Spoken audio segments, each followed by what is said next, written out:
Hey guys, I was trying to talk for a second there and I realized nothing was connecting. Hi guys, welcome in. Lovely to see you all. Let's see. Sorry for like just a few minute delay. I was on time pretty much. I got really sleepy just before starting. So I had to kind of get things moving. Hi, welcome in. We're going to be doing something different today. Since I had planned for Saturday to be in a Toma game and I can only stream Saturday, we'll be switching everything to here as the voting happened in the Discord. Um, I had looked through my Atoma games that I wanted to play. I have quite a few. There is one that I keep going back to though because I honestly struggle to finish it or to like find like good routes. I don't know. It always ends up badly for me when I play. So I do kind of want to play it and see where I go from there. It is a lovely story. It's called Cafe Rouge. I remember playing this as like before it was on like Steam, like when it was on like a web browser. Um, and it was just like one of those games that I played like when I was younger. But now, like a while ago, I saw that it was on Steam and I played it. Oh, it's lovely now to see it like a full fleshed out game. Um, but I remember I have a hard time getting like a good ending on it. For some reason I always end up choosing like bad endings where I die.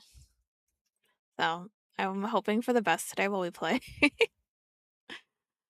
So I hope you guys will have patience if I have to restart it a few times as I die. My day is going pretty okay. I've been pretty busy today. Um, been very active, which is good still. So I'm ready for some chill time. How's your day been going? Ooh, I wonder how the audio is gonna pick up for this.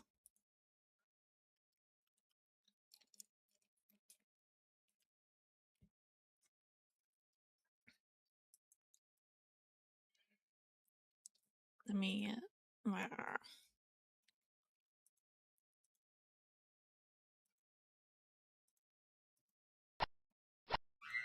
Nothing sounds super loud. Let me try and. Eh.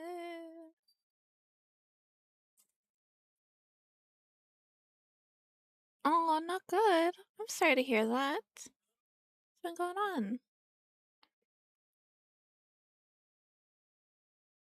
I just have high hopes that it does get better, as hard as that is. I'm just trying to get things set up. I don't know why it's not picking up the game right away.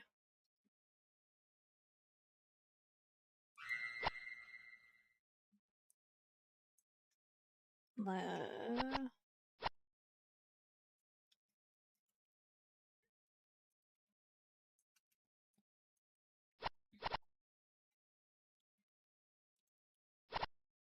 What's the last time I played? Oh, I haven't even. I'm trying to get this guy's up so you guys can see. For some reason, it's not wanting to pull up.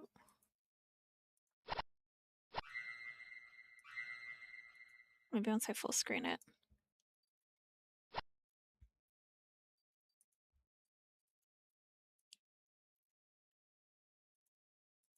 Yeah, I have quite a few lovely people here with me.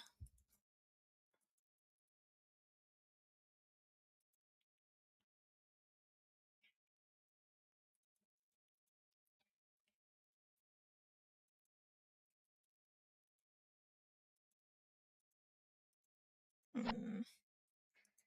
Trying to give it a sec for my stuff to pick up the game. I don't know why it's fighting me so much.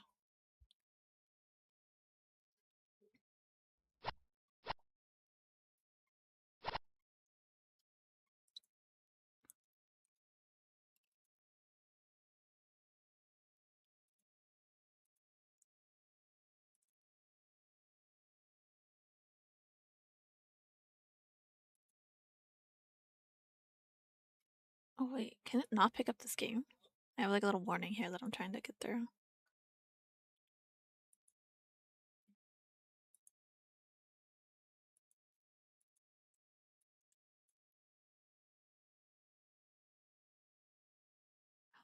I don't think I can actually stream this game. I think there's something weird with it. Let me see.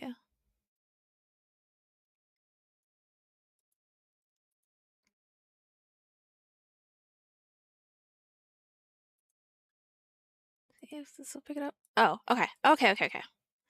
I'm gonna have to just do it in a little bit of a weird way. I figured for some reason how the game was, I got a little warning that because of how the game made or something, that I have to just stream my screen. Sorry, I'm trying to make it look nice. It's fine. Ah.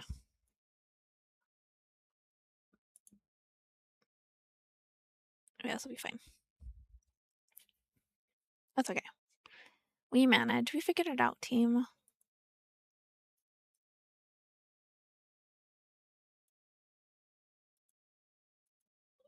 Okay, yeah. Okay.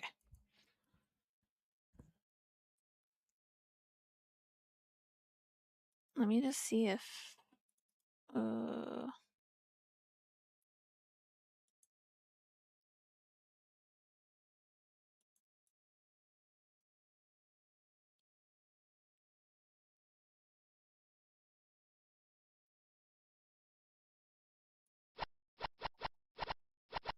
Okay, so that is picking up the audio. Okay. We're getting through this just fine. I want to make sure it's right before starting so I don't have to fix things like mid-game. But it looks like everything is working okey-dokey.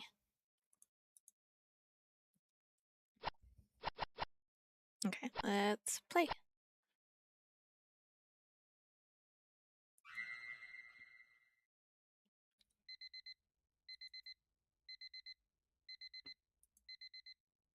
The alarm glared bright red. It was only 6:30.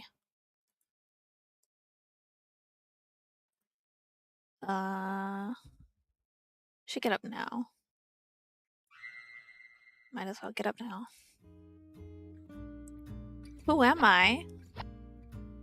Oh, you can't see it. Uh-oh.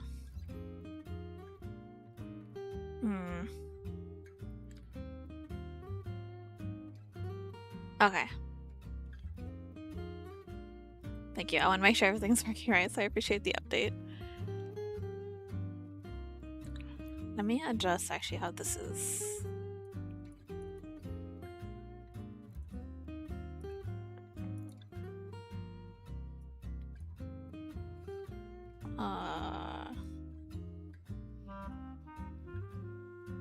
Oh, I don't know how well it's gonna do like this.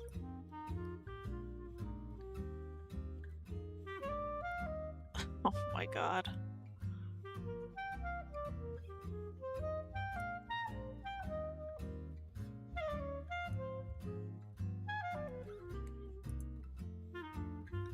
Okay, let me double check.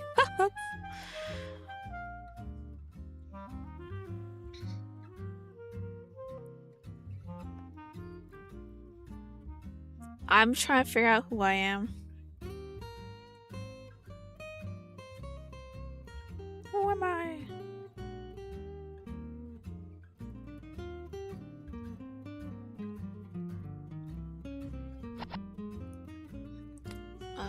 Shitty. I'm glad you joined the Discord server. It's a very nice, chill area. Nothing crazy going on. Hi, welcome in. I used to have, like, in games, I used to, like, to have it like that. Shady Wicked. So do this. That's me, guys. I'm doing okay. How are you? I'm really not a morning person. Full name is Shady. Shady Wicked. 16 years old and in high school. I'm pretty much your average American teen with a few exceptions.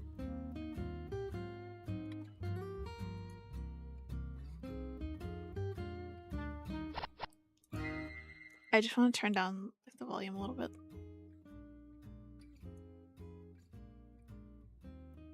Okay. Yawn. Someone was behind me, but before I could look back, I fell to the ground with a thud. Papers flew all over my face. Who the heck was this guy? He looked at me apologetically. Sorry. Here, let me. Oh, it's no problem. Let me help. I picked up some papers and notes and handed over to him. He smiled back shyly. Thank you. Are you a student here? I nodded. I see. Well, have a nice day. He walked towards the front entrance and disappeared through the door. Who was he? He looked too old to be a student.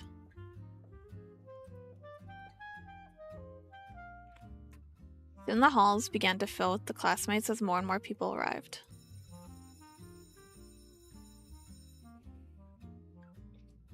Class is starting. Stand for the pledge.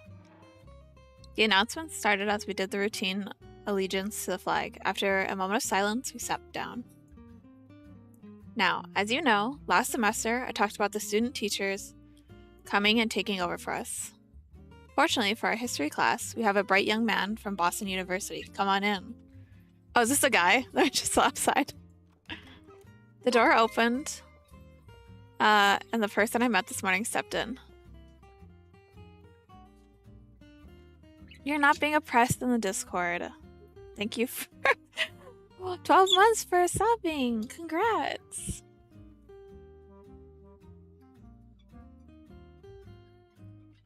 Wow, 1 year. That's amazing. I'm not deleting your Discord messages. I don't know what you're talking about. He'll be teaching in my absence for the majority of the semester, so don't treat him like a substitute, okay, class? He glared over the class while some of us snickered. I like him. But he also gives like a bad evil vibe. Good morning, everybody. My name is Ron Davidson. You will all call me Mr. Davidson. I'm a graduate student studying to become a teacher. Nice to meet you all. We handed in our homework and began class. As he walked over to me, I smiled. Nice to see you again. Same for you. Class ended quickly. When I got to my locker, someone was already there. It's our friend. Shady. He waved enthusiastically. Man, you should have been to chem. Miss Hillary dropped almost all of the carbon dioxide in the water, and everything started exploding. We almost pulled the fire alarm for real, and then... My mind wandered, not really paying attention to his story. Meet my best friend, Valen Michaels. He's known me my whole life, and you could say we are friends since childhood. Well, I'll tell you later. Hey, are you listening, Shady? Huh? Sorry, I'm sort of out of it today. He frowned, then tilted his head and stared closely at my face. I blinked, turning pink. Well, what? Your face. Somehow it looks... Valen leaned closer, only inches away. Valen, what are you... Then he snagged my notebook. I swear to God. Hey, give that back. Nah. Come and get it then.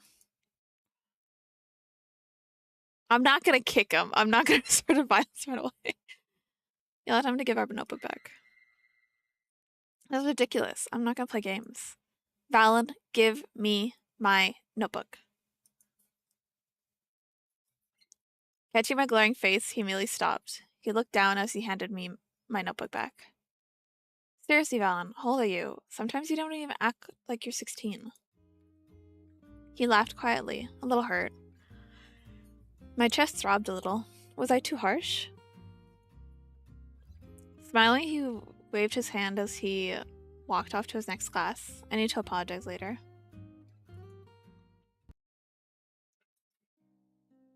Fuck, why everything turned red? The classroom was only a few feet away The classroom was only a few feet away when a funny smell caught my attention. From across the hall, fresh blood stained the glass shards dropped by some careless student. The warmth drained my skin as I grew pale. It was making me so nauseous. Everything went black.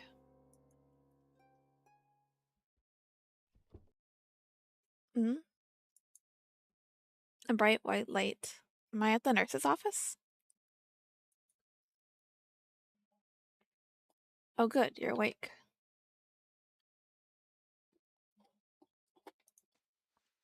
A woman was holding my palm, checking for a pulse. Honey, you should really check your glucose more often. I know. Did you have any more of those events? Those memory relapses due to your accident 3 years ago? I shook my head. 3 years ago, I fell off the top of a 6-story high building. Holy shit! By a miracle, I survived and didn't break any bones, but I woke up with amnesia due to the impact of the fall to my head.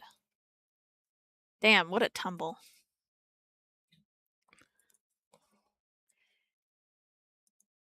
I was stuck in the hospital for a couple of months, but I made a full recovery. And 3 years later, I'm living the normal life of a high school junior. Along with that incident, I also got diagnosed with a strange case of diabetes. I faint at the sight of blood, and my blood glucose level goes way down whenever I see, smell, or if I'm anywhere near blood. That's so weird. School's almost over now. Well, maybe. Perfect. And that's my typical everyday life. With the exception of my strange condition and accident, the rest is ordinary life of any normal teenager.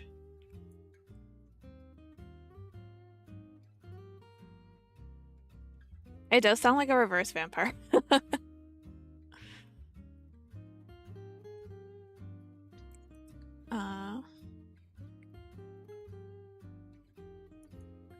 But the day isn't over yet. Today was my first job interview at a local coffee shop. Valen suggested I get a part-time job while I was in high school. When I was a high school student to make money on the side. I tried looking everywhere, but nobody was offering open positions. Except for one place I found bookmarked in Valen's internet browser history on his computer. I snooped and was like, perfect, this job is for me. It was a local coffee shop called Cafe Rouge, and they had an opening for a part-time barista. Is it at 2:30 p.m. now? Wait, wasn't my interview at 2:40 today? I'm going to be late. Grabbing my bag, I rush off and ran to the cafe. Some cars beeped as I passed them in a rush.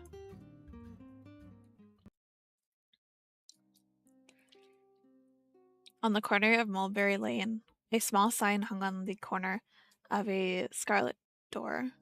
Inscribed in ornate white letters, the words Cafe Rouge were etched in.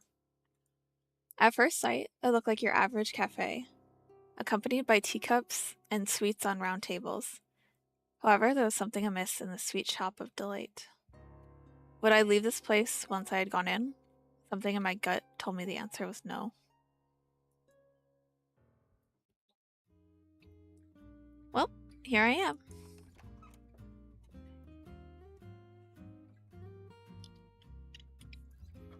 Sorry, it's my yawn. Hello? A girl walked out from behind the counter. Welcome to Cafe Rouge. My name is Candace. May I help you with something? Yeah, I have a job interview. Her face immediately turned sour.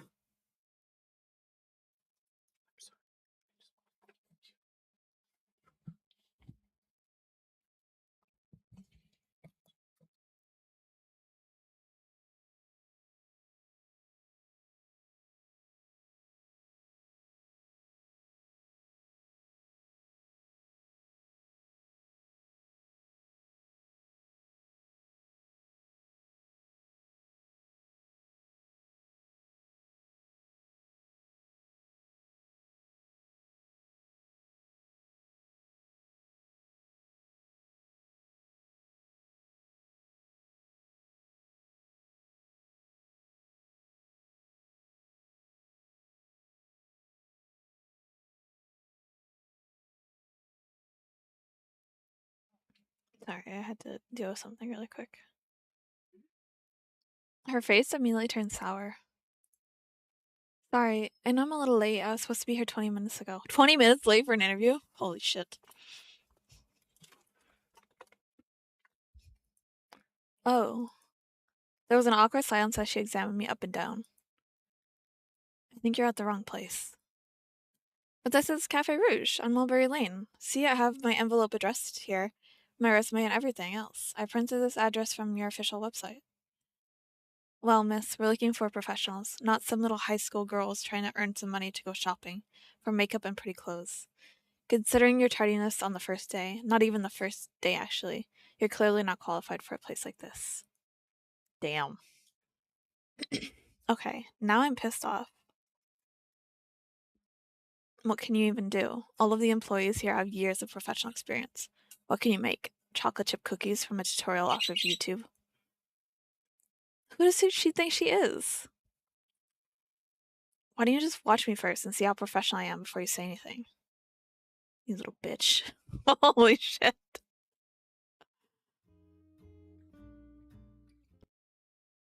It's not bad, but I still don't think you're qualified. It's not a matter of how skillful or how professional someone is. You see, it's a matter of what kind of people we're looking for. We're looking for specific people, and now, what do we have here? Beyond the red curtains of the grand stage, a tall gentleman emerged. Swishing his glass of wine, his eyes grew bright with intent as he made his way down the steps. What seems to be the problem, Candace? Oh, he's a classy vampire. I love his pin. But suddenly he stopped. Arriving before us, his attention was abruptly diverted. Glancing at me up and down, his eyes grew wider as the seconds prolonged. Fear was clear in his eyes, and shock overtook him as he finally settled on my face, unable to look away. Yes, this girl here thought she had a job interview. So as you can see, I'm showing her the way out now. Smirking, the girl giggled, expecting a similar reaction from him. To her dismay, he continued to stare in shock, ignoring her. I'm looking for blondes. I don't fit the criteria. I bleach at home. I can change. Let me in. Look, if I'm not going to get the job, then I'll just leave. I'm sorry for wasting your time. Wait, don't leave just yet. He reached out to grab my hand. You seem to be forgetting that you have an interview. He smiled, and the girl stared at him incredulously. Have you had any experience working in a restaurant? Or as a barista in your local coffee shop? I keep saying it, like, wrong, and I don't know why. It's fine, we'll manage. I reluctantly shook my head no. Have you ever had a job before? Again, I shook my head no. He opened my pathetic excuse for an envelope and glanced through my resume.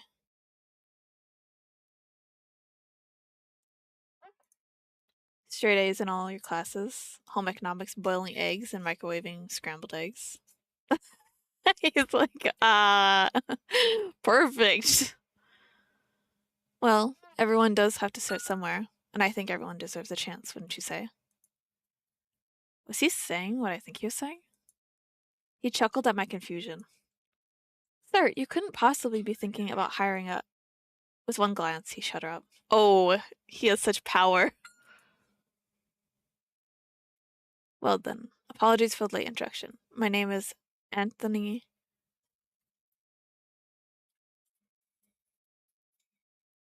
I was just looking over his name. Is that how you'd say it? Anthony? And Antoine? Antoine LaRouge. I am the owner and manager of Cafe Rouge. What is your name? Oh, that girl triggers like my fight in me. Shady. Shady Wicked. Well, not shady. How would you like to work as an employee at Cafe Rouge? Am I hired? With a single nod, Antoine confirmed it.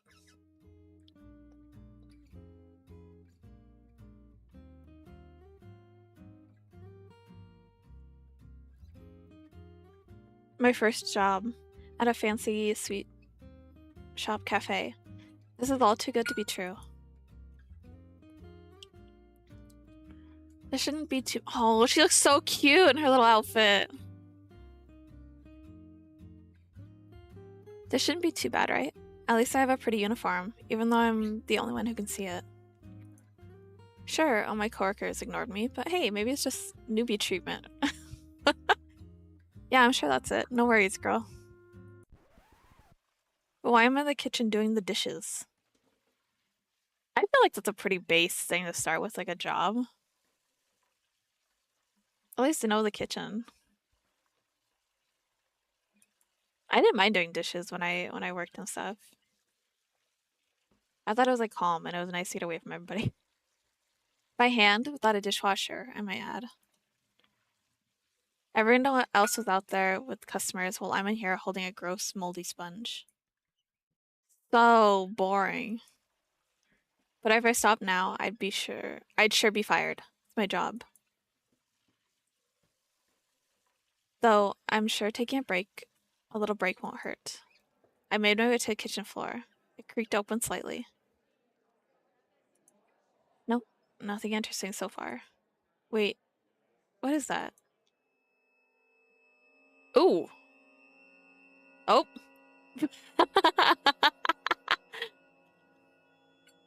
They're just all enjoying their wine a lot. It's just spilling everywhere. Man, all these like vampires are attractive. Is she gonna? Oh yeah, I was like, is she gonna faint? Please don't faint, girly pop. I took a step back as I began to faint. The familiar stench reached my nostrils as I blacked out. Is she gonna be okay? No, she looks so green. Is she dead? Who cares? Let's just move her before he comes. Speak of the devil. I was too nauseous to open my eyes or my mouth. I would probably try to wake up and move around. I think I'd be too nervous to be passed around coworkers, especially if they were not nice to me. My arms motioned in the air as the others moved away, giving me space and air.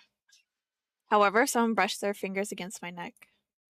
I flinched from the cold touch and heard a chuckle. Then suddenly, oh my goodness. I opened my eyes. Antoine was carrying me past the small group of employees through the back of the kitchen doors. Finally awake now, are you? Put me down. Chuckling, he carried me up a dark stairwell. Hearing the sound of the door creaking, a bright light blinded me momentarily. Welcome to my office. He gently settled me on the sofa. This looks like a wild office for like a cafe. So fancy. Antoine stood beside the desk, looking out the window. So now you know our secret. Silence filled the room. What secret? But I already knew. The blood, the drinking, the ecstasy of the customers, they sank their fangs into their partners' necks. It was obvious, yet it was all so unreal. He sighed, turning to me. Yes, Miss Wicked, we are a vampire cafe. While we serve the unsuspecting people during the day, we serve and open only to our vampire clients at night. He looked in my face, gave me a smirk. Are you frightened? My eyes followed his. What was he going to do with me? Hyperventilating, and with beads of sweat rolling down my face, there was no question. I was scared of the vampire standing in front of me. But unfortunately for you, we are now in a predicament. I can't let you leave with our secret without knowing you won't go telling anybody. I promise I won't tell anyone. And how will I know you'll keep that promise? You don't seem to understand the situation you're in. If word gets out that a human like you knows of the existence of us vampires, we will eliminate anybody who might expose us.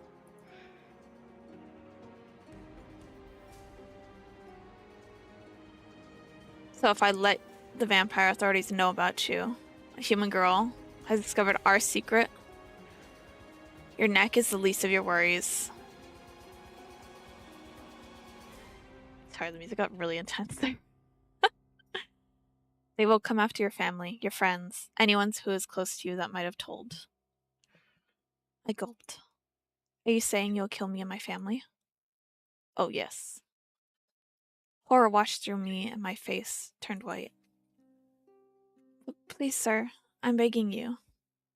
Please spare me and my parents. Please don't tell the vampire authorities. I promise I will keep this a secret until I die. I won't tell anyone about this place. Please just don't kill me or my parents. Well then, let's make a deal. In exchange for your life, you will be an employee at my cafe. As long as you work here, I'll keep it a secret from the authorities about you, a human girl. Knowing our secret, your life and your family's lives will be spared. You'll work here permanently. That way I can keep an eye on you and make sure you keep our promise to not reveal our secret. One word out of you, and I'll inform the vampire authorities. He looked me in the eyes. Welcome to Cafe Rouge, Miss Shady Wicked. That's sick. Anime Twilight. Hey!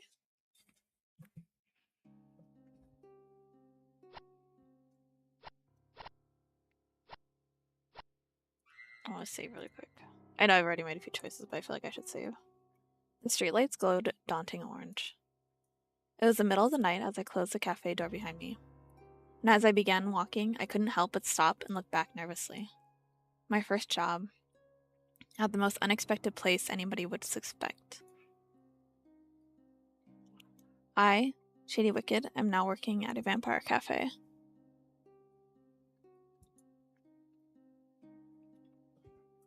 No matter how much I repeated that to myself, I just couldn't believe it. Vampires, blood-sucking monsters who roam the night, preying on human blood. The thought of it gave me shivers. What in the world have I gotten myself into? Tomorrow would be my first day of work, and no matter how badly I wanted to quit, I was blackmailed by my boss to work here after discovering Cafe Rouge's secret. Why would he go so far as to let me find out the secret of his cafe? He shouldn't have hired me in the first place when he knew I was just a human. Was there a reason that I don't know of? Puzzled at this turn of events, I nervously started heading down the street. I should be heading home now. It's getting late.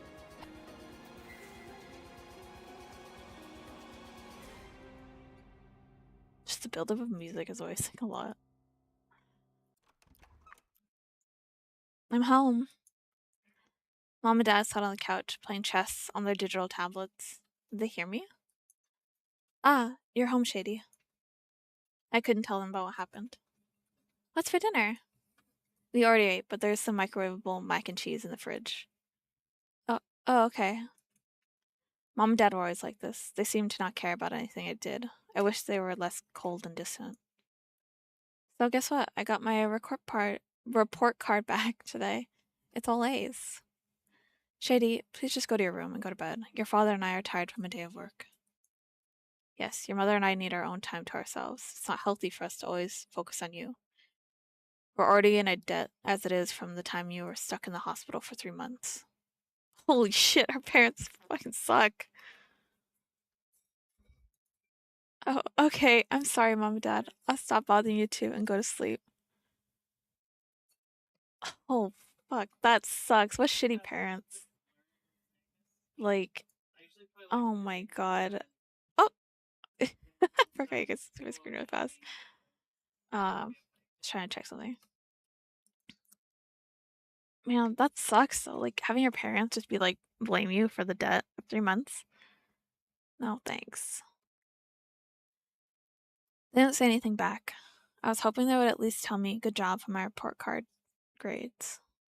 I know they love me, but I wish they showed me more affection.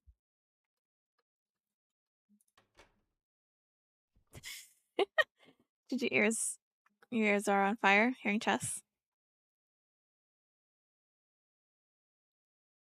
Dumping my bag on my desk, I walked over and plopped myself on the bed. My hands were shaking. A chill traveled up my spine. My phone? Scrambling over to my bag, I pulled out my phone. It's a text from Valen.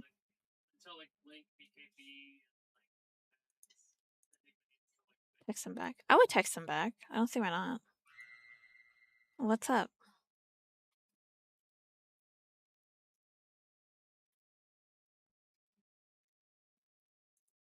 Nothing, lol. What you doing? Not much, just finishing homework. All right, little Miss Valedictorian is finishing her homework. That's due 2 days from now. LOL. How are you so smart, Shady? I just don't get it. No. I don't know. I just study, that's all.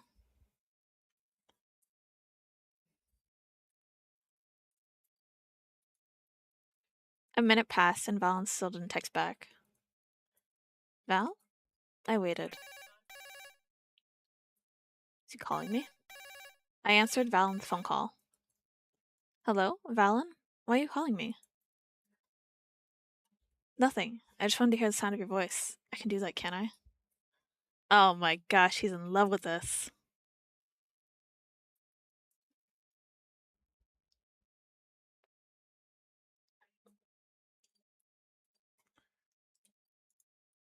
Oh, alright.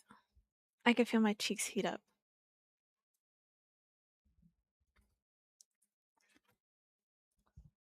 But you don't sound like yourself today, Shady. You're usually more talkative and sarcastic. Where did your sarcasm go? Did something happen today? Did you get bullied at school by those girls? Tell me who they are. I'll give them a piece of my mind. A protector! That's so nice. No one should tease you that way except for me. I'm the only one allowed to do that to you. Oh my gosh, my heart. Val, it's fine. I'm really okay. Are you sure? You don't sound okay. You sound like you're really shaken up. I'm fine. I couldn't tell Val about what happened today. They would hurt him. Though, why did Valen have Cafe Rouge in his internet browser history? If I asked him about it, then he'd know I was snooping on his computer. I definitely couldn't tell him. I mean, yeah, this whole thing's messed up. She was snooping on his computer and was like, "Perfect, I'll go here." Like, what? Okay. Well, anyway, want to hang out tomorrow at your place and watch a movie? Do you say tomorrow?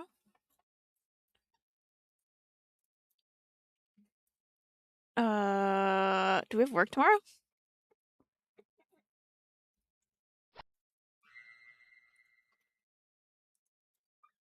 Yeah, we'll hang out with them. Sure, why not? What movie do you want to watch? It's a surprise. Oh, okay. Shady? Yeah? He paused.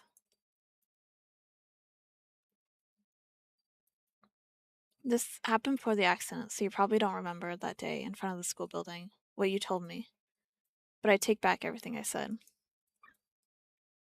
Yeah, sorry, Val. I don't think I remember that yet. Maybe it's for the best then, so both of us can have a fresh start. Saying our goodbyes, we ended the call. Dressing into my pajamas, I climbed into bed and fell asleep quickly. No, Val, tell me what's. I can't. I need to know. I can't deal with that. My curiosity would eat me alive. I can't be like, oh yeah, you have something that you told me and I forgot. Okay, good night. I'd be like, tell me what it is. Tell me what happened. Tell me everything. The sun greeted my eyes. Another day of school. I sat in my usual seat. People came in one by one. Mr. Davidson was at the podium, trying to be Mr. Perfect Teacher. He even had a school teacher's apple. What a corny guy. Okay, everyone, get to your seats. Mr. Davidson, can we call you Ron? Do you have a girlfriend? Are you single? Please, everyone, get to your seats. We have a lot to cover today on the Civil War. We should call him Ronnie instead. Please call me Mr. Davidson. Ronnie, do you have a girlfriend? How old are you? The poor guy, when everyone finally settled down, we had only 30 minutes of class left. Oh my god. Just burned 30 minutes. I closed my locker as I picked up all the books I needed for the next class. Before I could get up and started heading for the next classroom, two girls came up to me. Hi, can I help you with something? Is it true that Valen asked you out? Did he change his mind, decide to start dating you for real? What? Changed his mind? Right, you were stuck in the hospital for 3 months and had amnesia. You still don't remember that day you confessed to Valen and he flat out told you no? Someone took a video of you confessing to Valen, and everybody on social media saw how he rejected you, saying you were like his sister. Then a week later, you got into your accident and fell off the top of a 6th-floor building. You really can't remember anything at all? No, I don't remember any of that. So you two aren't dating then? You don't like him anymore, right? We don't care that you're childhood friends, but there are a lot of girls who like Valen. You should give them a chance instead of hogging Valen all to yourself. Whoa, what? Look, I don't remember anything that happened with Valen, but my relationship with him is none of your business. You're not even that pretty. I don't know what Valen sees in you. Honestly, what's changed in you ever since that accident that's made Valen change his mind? They both sulked and walked off, heading to their next class, leaving me alone in the hallway. Man, these fucking girls. I'd be fighting so much in school. I'm not sure the plan for tonight's stream. Again, base 3 hours in, seeing where we're at, especially with the story. Since we're playing a story game, I'll see sorry. Where we kind of are at in the story, if there's a good stopping point, or if I kind of want to keep going.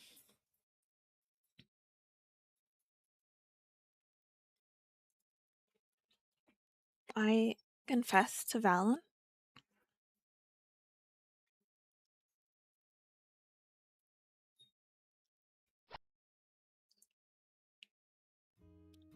I pace back and forth outside the front entrance of the school. Valen's running late. My bad. Coach wanted to talk to me. No worries. Let's go then? Yeah.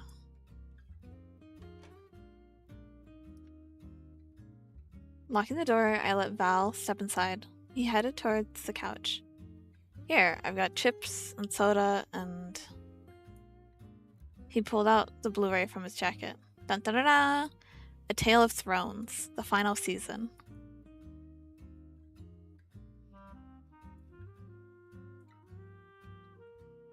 Oh my gosh, I've been wanting to see that since forever.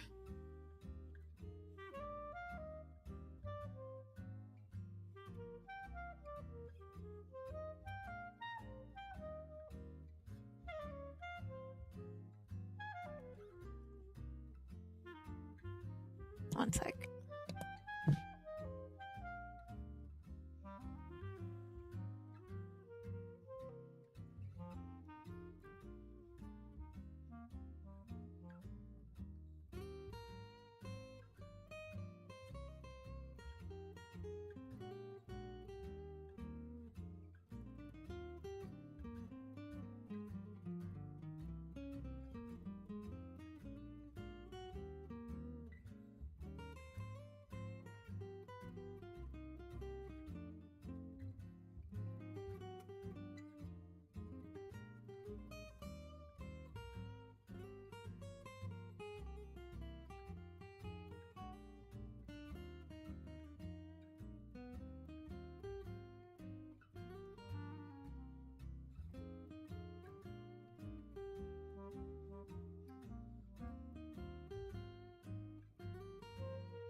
Okay, I'm back. Thanks for your patience.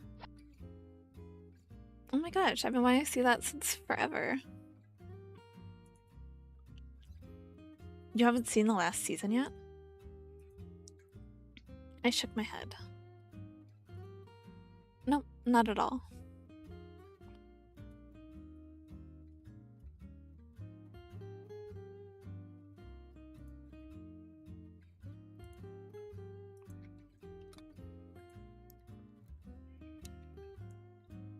Sorry guys, I'm just doing something really quick.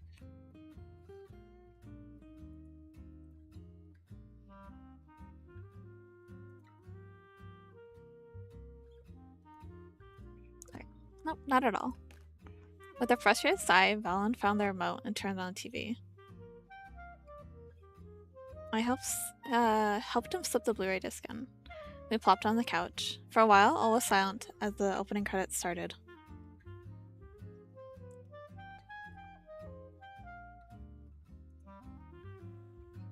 Valen? His eyes were glued to the screen as the action began. Yeah, Shady? Never mind. I'll tell you later. We were both sucked into the drama of the television screen. At moments, we jumped in terror, and our jaw dropped at the plot of the twists and drama. Midway through, Valen yawned. Unexpectedly, I felt a hand wrap around my shoulder. Looking to my side, Valen's face was red. He did the yawn on the shoulder. I really like this game. Valen, actually, something is bothering me. No, we're gonna break. We're gonna ask him about it like now. I guess now is a fine time. As he tries to, I guess, make a move. What's bothering you, Shady? Oh, just straight up. Is it true that before my accident 3 years ago, I confessed my feelings to you and asked you out?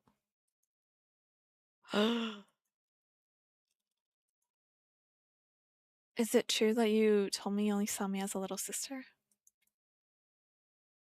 Is this something you remembered, or somebody at school told you? Somebody at school told me. Valen ruffles his hair. He faced the TV screen, hesitant on answering my question. Well, let me ask you something, Shady. Did your feelings change after the accident? Do you still like me? His counter question caught me off guard. What do I say? Oh my gosh. I don't know why I say a bunch, because I don't even know if I'm going to be coming back to these specific things, but the choices always make me nervous. I'm not sure. Well, I only remember everything after the accident, so these 3 years, you've stuck with me, and just like you stuck with me in elementary school and middle school. So I guess what I'm trying to say is, I'm not sure how I feel. I feel like you're a great friend. I just, not sure if I see you that way, or at least the words just came out of my mouth trying to hide my hesitation and doubt. I think I like Valen. Or did I? I don't know. I care about him, but is it affection like a friend or affection for a boy? I have no idea. Did I have feelings for Valen? Valen was silent for a few seconds. I was too scared to look at Valen, but I took a peek for a split second. His cheeks were flushed bright red, or bright pink as well. Val? I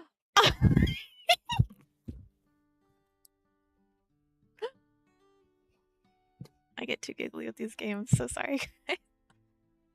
That's so cute.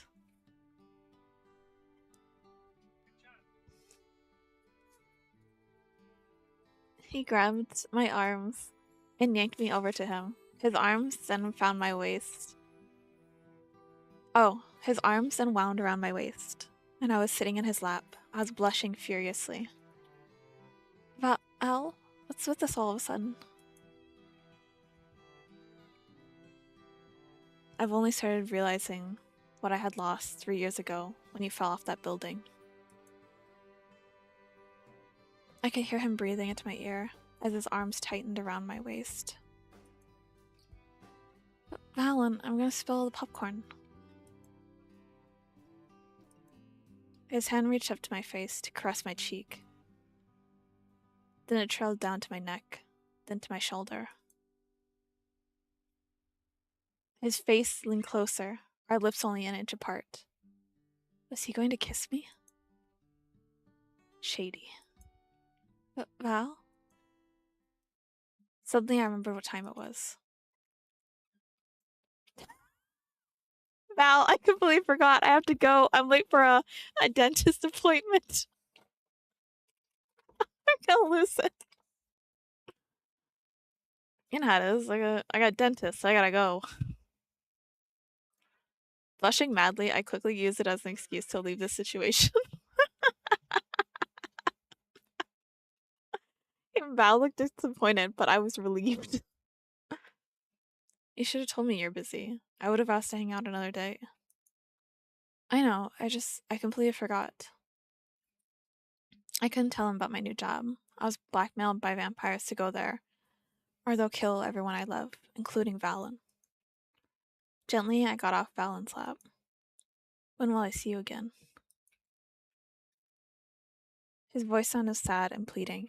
It tugged at my heartstrings. Tomorrow, Val. I'm really sorry about this. The spare keys are under the rug, so just lock the door when you leave. I darted through the door and left. Opening the door, I was greeted by a loud screaming. Ah! Oh my god. Out of the kitchen ran a man with his hair on fire. Someone crashed into me, tripping me along with him. Water spilled all over us. God, what the? Sorry. Scrambling up quickly, the waiter passed over me and went back to inside the kitchen. I was so confused. What was happening? Don't just run around, you stupid boon. Get on the ground. Roll. Someone tapped my shoulder. It was another waiter. Hi. Oh, I like how he looks. Hi. Sorry about this. You're the new girl, right? I wasn't sure how to respond. If I was right, he was a vampire too. Yeah. Why don't you head inside the kitchen? We'll take care of the rest. I mean, Val might be a vampire. He had the cafe book on, like, saved on his bookmarks. Why don't you head inside the kitchen? We'll take care of the rest. Hesitating, I stepped away from him and made my way to the kitchen. Ooh, I like her look. It's that blonde fucking girl again. Here, someone take this bucket of water and help Aldo. The fire extinguisher broke again. As I walked in, the blonde girl caught my eye. There was an awkward silence. Candace, dear, let's hurry now. Aldo might catch the whole place on fire.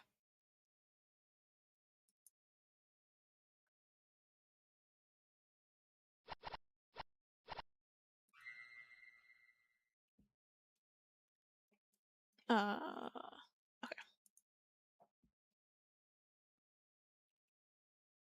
Let me just take the bucket. We'll go help out. Trotting over to the two waitresses, I looked over at Candace and held up my hand. Just give it to me. I'll do it. She blinked. Narrowing her eyes, she shoved a bucket of water into my hands. Don't come back here looking for another bucket. Ignoring her, I burst out of the kitchen door. Ah, make it stop, make it stop. Tossing the bucket, the water poured down, drowning the fire. Everybody in the room stopped, their panic settling down. Panting, I set the bucket down and took a breather. Hello. Silence filled the room. Everybody turned to stare my way. I love all of their design. They're very, my heart. Yeah, but Val's, I guess, like, if vampires don't age, he could just be, like, forever young. No, but they grew up together in elementary school and stuff.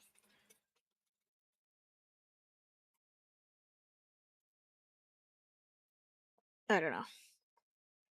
I think he is a vampire, though. That would make most sense. Hi, welcome in. The same waiter from earlier broke the silence. Hello, new girl. Another silent pause. It was getting too awkward. I thought vampires didn't come out during the day. We're just gonna bluntly say that to them?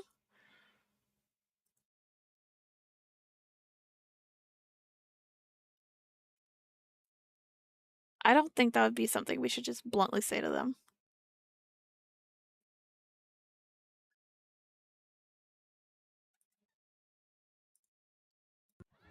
Everybody burst into laughter. Hearing the laugh track happen in the background. Did I break the ice? Just because we aren't normal like you doesn't mean we're bloodthirsty monsters. He walked over to me and raised his hand for a handshake. My name's Christopher. You can call me Chris. Shady, right? I nod. Welcome to Cafe Rouge. I'm the bartender, and I'll be giving you employee training today. Employee training? Yes, you didn't think we'd let a first-timer like you go off and do whatever you want, right? We have a lot to teach you. Isn't that right, everyone? Everyone nodded their heads. Alright then, chop chop everyone. Get back to work. With a clap of his hands, everyone dispersed. Now, Shady, before we start, do you have any more questions? Just vampire questions. Do you sleep in coffins? Chris paused. I could tell he was holding in his laughter. Straight up. He's very bold to be like asking this of them. No. Are you afraid of the cross? No. Is it true you can't see yourselves in the mirror? I never heard of that one. But that would sure be inconvenient, considering I have to put my hair gel on every morning. His hair doesn't even look gelled. It looks just like that, like, fluffiness.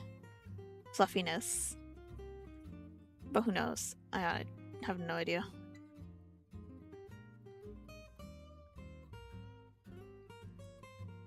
A vampire putting on hair gel? That's a first. Then, do you drink blood? Letting out a quiet chuckle, Chris ruffled my hair. Let me just tell you the basic logistics of us vampires, so you won't freak out. We're not monsters, or zombies, or another species even. We're humans, just like you. We eat, sleep, and function just like normal human beings. Except for the fact we can only function with food and water. And blood, our three basic food groups for our race.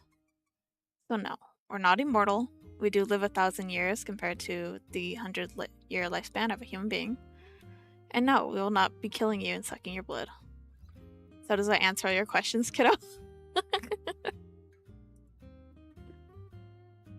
Took me a while to absorb all that. Actually, I still didn't catch everything he said. The main point we should focus on, girl, is that they're not going to kill us and take our blood. That's a good, good starting point. There was only one important question he missed. But as long as nobody's going to bite me, I think I'm all set. Yes. Alright then, on to the tour. This is the bar. Well, my bar. We only open this room during Wednesdays, Thursdays, and Fridays, and weekends. So it's closed Monday, Tuesdays? No, wait. Yeah. Here's the dining hall, the main gallery, if you may say so. Oh, there's Errol. As we walked over, the waiter tossed out the tablecloth, almost hitting us. Oops, sorry there. Shady. Errol, Shady. Pleasure to meet you. Hello. Errol bowed his head and went back to work. Errol doesn't talk much. But he's really nice once you get to know him. Now, on to the next area. This is the grand performance stage. We have a variety of performances every night. We ask local musicians to come and perform at our restaurant every evening. There are times where it's classical music, sometimes opera, but most of the time it's good old jazz. Chris jumped onto the podium and gestured toward the curtains. Prized fabric all the way from the east. Very expensive, so it'll never rip this. I gave a stern nod. As Chris jumped off the stage, I couldn't help but notice a glimmer of gold in the shadows. However, it was far too concealed for me to make out what shape it was. We made our way back to the front lobby area. I think you already know what this is. We only open this area during the day. Aldo makes the best pastry around, and used to be a world-class pastry chef too. Aldo? The guy with his hair on fire earlier. Oh. And here's the kitchen. You were here last night, so I guess there's nothing more to say. The blonde bitch was still here from earlier, along with some strangers. I love that's just, that's how we know her as now. Shady, this is Candace. The ginger over there is Adeline. Diana isn't here right now, but she was here earlier. How do you do? Hello. And over there in the back is Aldo. The chef waved his hands eagerly. Buongiorno, and welcome to my kitchen. Aldo, I'm still not finished with the tour. Christopher. My name is not Aldo. It is Aldo Barino Abandonat. Aldo about what? Chris bent down to whisper. Just call him Aldo. He'll get used to it. Now. Let's not keep the lady waiting. I would love to see a magic trick. As long as it's not the vampire getting rid of all my blood. Be the magic trick. Thank you. I will teach her. The best of the best. Black Forest cake. Maybe another time, Aldo. We're not done with the employee training yet. Chris walked over to the other side of the kitchen, and I gladly followed. The chef was pretty weird, but he seemed very friendly.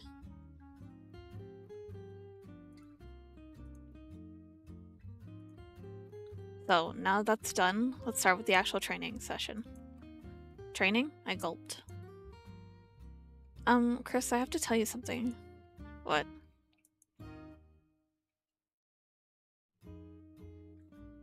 I don't think I can do waiting. Why not? Don't worry. Nobody will know you're human once you have red contact lenses.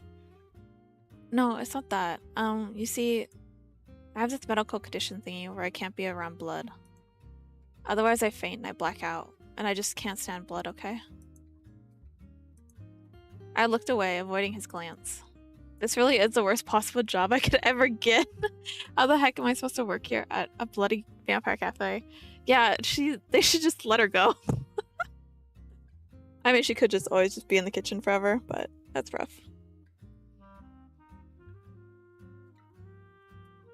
See, the magic trick is I just read that and then I just let it go through my head. I don't register it fully. I am always cold though, so that one I'm unfazed by especially. Is that so? His tone struck me off.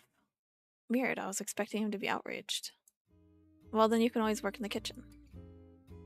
I'm sure Aldo would love an assistant chef, or pantry chef. Yeah, I'm a pretty good cook. Chris patted my head. Oh, head pats, I love head pats. Don't worry, kiddo. You'll fit in just fine. A grin crossed his cheeks, and I couldn't help but smile back. Chris? I wanted to ask all day, but where is Antoine? Isn't he like the owner and manager here? Chris looked away, disgruntled. Honestly, I don't know what he does. The majority of the time, he's always in his office. For the owner of the prosperous cafe, he sure doesn't do much work around here. And actually, I'm substituting supervision for Demian. Chris sounds a little bit bitter. Demian? He's away right now on a business trip. He's Antoine's substitute, who I'm substituting right now. He let out a frustrated sigh. Anyway, you'll meet him soon. Why don't you go over to Aldo? He'll teach you the knickknacks of the kitchen. My portion of the employee training is over. Chris waved goodbye and made his way out of the kitchen. Aldo? Yes, Roland? Rowland? It looks like I'm your assistant. Perfecto, perfecto. Let me teach you the Black Forest cakes. I read that wrong, but it's okay. We'll keep going. We run low on cakes, Yuzi. He gestured to the ingredients and tools on the counter. Let the cooking begin. Ow! The stench of salty rust reached my nostrils. Daring to look down, I spotted a deep cut in my finger. Girl, really? Better stop. Swear to God. She passes out again. The bright red liquid oozed from my skin, dripping onto the counter. Oh, crud. By then, everybody left the kitchen. Alone, I looked around for a napkin. Or something to wipe the blood off. Hi, welcome in. Good to see you. I should probably clean up the counter while I'm at it, but everyone was in the lobby. What was going on up there? I'm doing pretty good. My mood has been boosted playing this game. Super happy. How are you doing? I headed out of the kitchen into the lobby. Everybody was gathered around a person concealed from my view. Did you bring any gifts?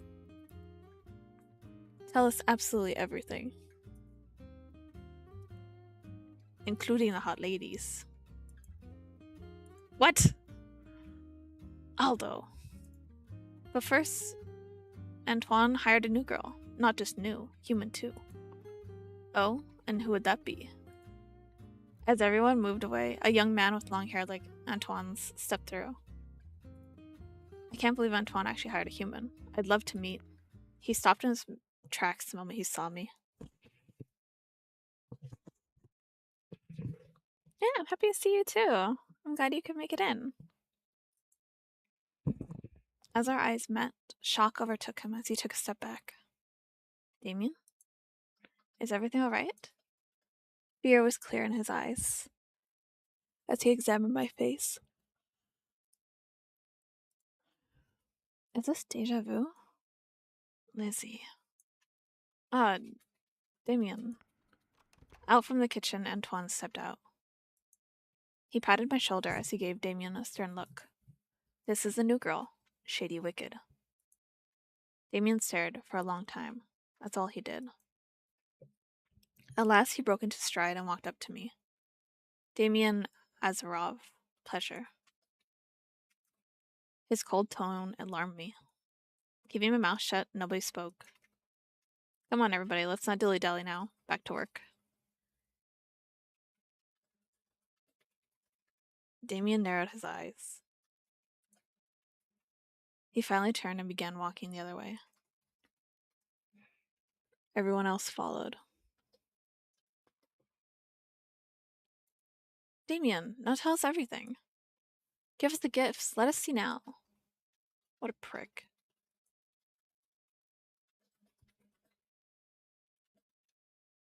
Oh, I love you too. I'm glad I can make your day better.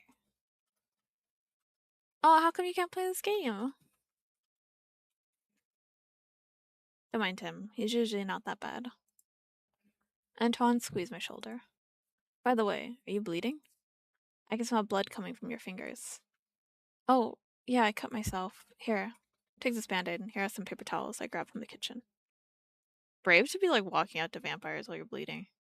I mean, it looks like they're all under control because I deal with blood and stuff, but still.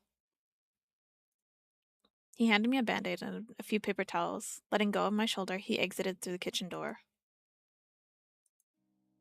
As I stood there on the patisserie corner, I couldn't help but suspect there were far more secrets hidden beneath. Was there something nobody dared to tell me? I really didn't know.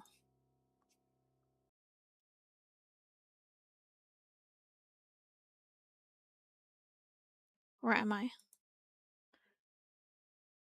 That was a question I asked myself repeatedly. Somehow I knew the answer. I was dead. What? Yes, dead as doorknob dead. Wait a minute. What the heck am I talking about? Not dead. I'm not dead at all. I'm a fresh, young, sweet 16 high school junior. Yeah, what the fuck? I'm not dead. I can't be dead. This is getting weird. Oh my gosh, it's like one of those movies where you see a light and you hear a voice from far away. Don't go toward the light. Why is this happening to me? Are you listening? Yes, what is it? Here, this is for you.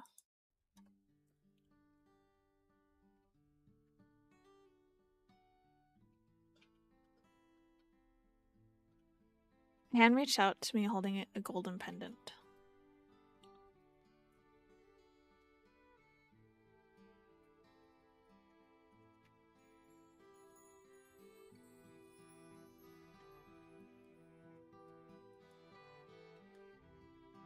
A pendant? Yes, silly. I looked down and took the golden pendant. It was a thin plate of gold, shaped like a harp. Inscribed in small letters, the initials E.B. were carved in behind. These are my... yeah, your initials. Of course this was a memory. Or a flashback to my life before I die. I don't know. My best friend in the whole world, he gave this to me. My precious harp necklace that I always wore, he gave this to me as a present. He did. No. Who is he? Why can't I see his face? Dear? The bright light faded away, and the stale walls of the nurse's office greeted me. Goodness, you're finally awake. The woman was next to me, holding my palm and checking for my pulse. Reaching out my arms, I lifted myself up on the bed. How long was I out?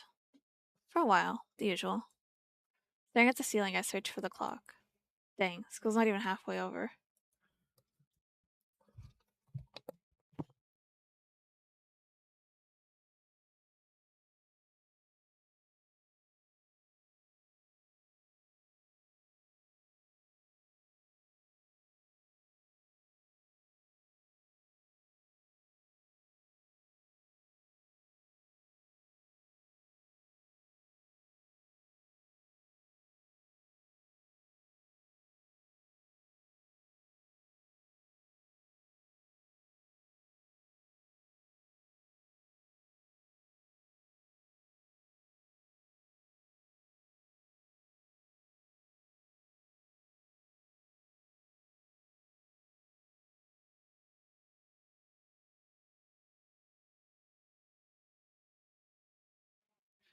Sorry, doing something.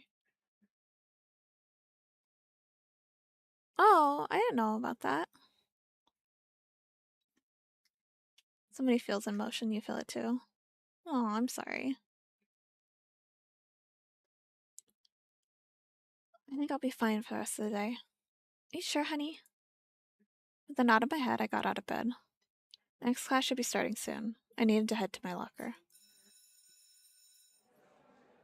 No surprise, Vaughn was there at my locker, again. What took you so long? Oh, nothing. I just fainted again. Low blood pressure. I felt very awkward talking to Valen. Yesterday, the way he pulled me onto his lap, it was as if he was about to kiss me. Shitty, about yesterday. Don't worry about it. I won't force you to do anything you don't want to. I know things are kind of uncomfortable for you when you're with me now. What are you talking about? I don't feel uncomfortable at all. I'm fine, like normal. Everything's normal. Your face is red like a tomato. It's normal, Valen. Come on. I'm just blushing a lot. Come on, Valen. Get with the program. My finger is suddenly really itchy, and I'm scared like a bug bit me that I didn't see. Mosquitoes are really going wild here from all the rain, and I've been bitten a few times. So now with my finger being itchy, I'm scared that I got bit. I didn't know. Your face is red like a tomato. My hands automatically reach up to my face, touching my cheeks. He's right. My cheeks were hot. Okay, yeah, alright. I feel a little strange. I'm sorry. Don't be. It was my fault.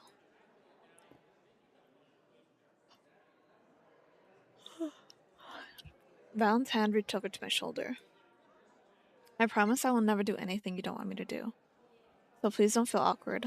I'm still the same old Valen, Shady. I looked up at him.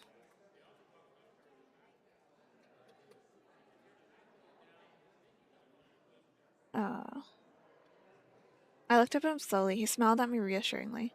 Yes, Valen is still my best friend. Same old Valen. There was nothing to be afraid of. God, I heard the punch go through and I was like, somebody fucking punch us in the hallway? I swear to God.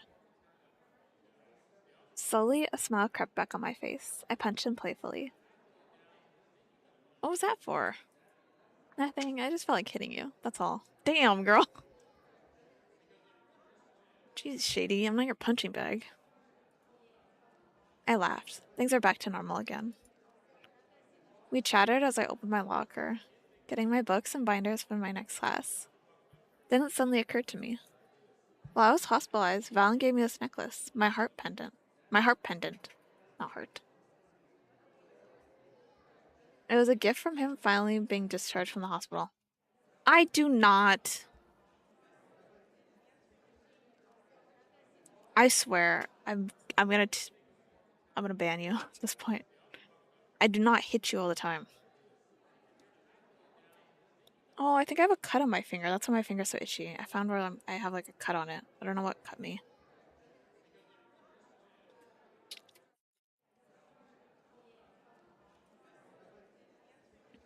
It was a gift from him for finally being discharged from the hospital.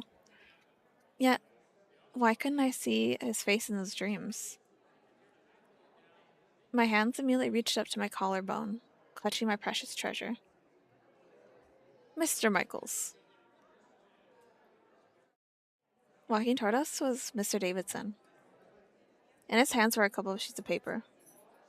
Hi, Mr. Davidson. Is there a problem? Yes, Tino.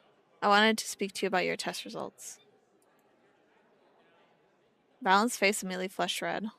Oh, Mr. Davidson doesn't know. Mr. Davidson, he really doesn't like to be called Tino. Oh, then would you rather be called Valentino? Valen's face turned bright red. Tears leaked out from his eye sockets and he began shaking. I immediately stepped between them. Alright, Mr. Davidson, he'd really prefer not to be called by his full name. Valen is what he usually goes by. Without any warning, Valen dashed and ran the other direction. Damn. But Val, wait. He turned around the corner. The poor guy. Oh, I guess I owe an apology. I guess an apology won't do now. I gave out a sigh. This always happens. Poor Valen. Anyway, Miss Wicked, you forgot to take your form for the Georgia field trip. Field trip? Yes, the history department is planning their annual trip for the juniors. Didn't you know? That's right, the annual history trip to Georgia. It's a week-long trip juniors take all the way down to the south to visit old mansions and cotton plantations and other old Georgia monuments during the Civil War. Here's the form. We just need a check and a signature from your parents. Oh, I feel like our parents would not like this. It's spending more money on us. They would hate that. I don't think I need a band-aid. Like, it's like I don't know. It's not like bleeding or anything. It's just like a cut. Like, I can feel it and see like where my skin divided. It's just itchy mainly. So maybe I sliced it on like a paper or something. Didn't know until now. I took the sheet of paper in my hands. Honestly, I wasn't sure if I should go. I don't think I can go. I have a part-time job, so I'd have to make it up if I take the trip. I handed the sheet back to Mr. Davidson. He looked down and took the sheet back swiftly. Alright then, Shady. I'll have to give you the makeup essay instead. Taking a turn, he left the hallway. Sighed. I should go find Valen. He should be here somewhere, right? Entering the empty classroom, I shut the door behind me. Val didn't even bother looking up. He was crouched on the desk, his face in his knees. Hey, Val, come on. Bell's gonna ring soon. He continued to sulk, doing nothing. Okay, this is getting a little annoying. Girl, be nice to him. Crossing my arms, I narrowed my eyes and tapped my foot. Why did my mother have to name me Valentino? What? It's like I'm named after some male stripper my mom met on the night of her bachelorette party. Holy shit, that's how I've used the name? I thought that was a nice name. I didn't know it was like that. That's fine. Oh, come on, Val. You are born on Valentine's Day. Didn't that come up at all? Ah, okay. Val only continued to sulk, acting all gloomy. It was very quiet, but I could hear his muttering. Val, just think of this like a positive thing. You were named after a symbol of love, and many people would fall in love with a beautiful name like that. So, are you saying you like my name? His question caught me off guard. Uh-oh. Looking down and away, now I was the embarrassed one. Maybe. I don't know. I mean, yeah. I like his name. But I think Valen is also a really cool name too. Gosh, lately Valen has been bringing up such awkward, embarrassing questions. What is up with him? Girl, he likes us. Tell him the truth. He's in a vulnerable thing. We should open up to him, not avoid it. Well, your name suits you, since you have a lot of secret admirers. The other day, 2 girls came up to me asking about you. My heart felt a pang of uneasiness. I didn't like the idea of those other girls. Or any girls with Valen. You know, but we view him as just a friend. So you like my name then? Do you also like... No, finish the question! Valen turned his head away, but I saw him blushing with a full face of red. Maybe we should both head to class. Alright. Valen punched my shoulder playfully. Thanks. You make me sound sexy. I had to restrain my laugh. Val's so weird sometimes. Getting up, we left the classroom together. Time to go to work. It was another usual day. Everybody was cleaning and setting things up while I closed the door behind me. With nothing to do, I headed inside the kitchen. Bonjour, mademoiselle. Ready for today's menu? We got a lot to prepare today. I'm always in the kitchen. Maybe a change of scenery will do me good. I'll come back later, Aldo. I should really go back out and help the others. I closed the kitchen door behind me. I have to go ask everyone if they need me. Let's see who needs my help. Oh, we could do it on a list of people. Let's get Candace out of the way. What do you want? Nothing. I was just wondering if you needed my help or something. I'm having trouble reaching that bulb there. Can you get it for me? Yeah, sure, no problem. Hopefully if I help, Candace won't be so cold to me anymore. Stepping on my tippy toes, I reached up to the broken bulb and handed it to the blonde. So, anyway, how old are you, since you're a vampire and all? What a bold question to ask! Why don't you start with something casual? Don't ask their age. I feel like that's... My character is very bold on asking vampire stuff. What's wrong with you? A lady never tells her real age. Yeah, I get it. I get why she'd be upset. Oh, my bad. Sorry if I was being rude. I was just curious. Candace sighed and turned her head towards me. I was born in the 1920s. Wall Street crash. Great Depression and all. Oh wow. And your parents were vampires then? How did you guys survive the Depression then? Suddenly her face soured. This is a heavy topic. Did I say something I shouldn't have? I guess I'll go help the others then. I walked away briskly. What the fuck is wrong with us? Candace didn't even say thanks. Yeah, she wouldn't say thanks if you were like, how old are you? Wow, I just survived the Great Depression with you and your parents. That's a heavy fucking topic. Let's see, who needs my help? I want to save bartender. Why don't we go up Diane? Hi, Diane. Can I help? Stop right there. I almost tripped. Something stopping. What? I almost tripped. Stopping in my tracks. I looked down. But banana peels were all over the floor. What's going on here? Diane, why are there... Damien. I'm sorry? Don't even ask. Damien always does this purposely to cause trouble. Wait, but I thought he was the manager here. Oh, of course. But you can't expect him to boss us all the time, can you? That's why everybody likes him. He can be cold and strict, but he's also got a sense of humor that we all appreciate. He's able to keep the atmosphere lively and fun, at the same time professional. That's why Antoine gave him his position. Bending down, I helped Diane pick up some peels and toss them in the trash. When everything was cleaned up, I went on my way. Let's see who needs my help. Let's do Adeline, Errol, and then Chris. Hi, Adeline. Hello, dear. The redhead continued setting tables, so I stood there awkwardly. Can I help you with anything?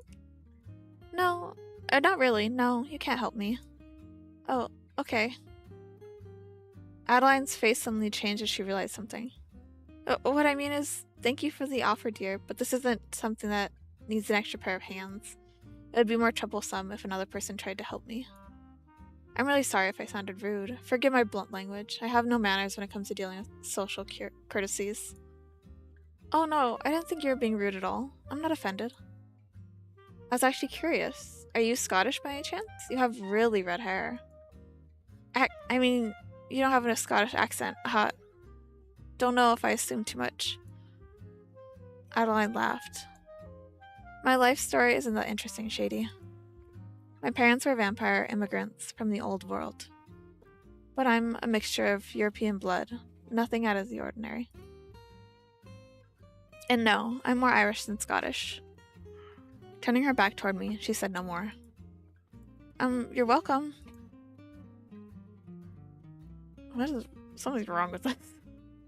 I walked away. Adeline had an interesting personality. Maybe she didn't have as much social graces as others, but she was friendly, which I really am glad I could get to know her more.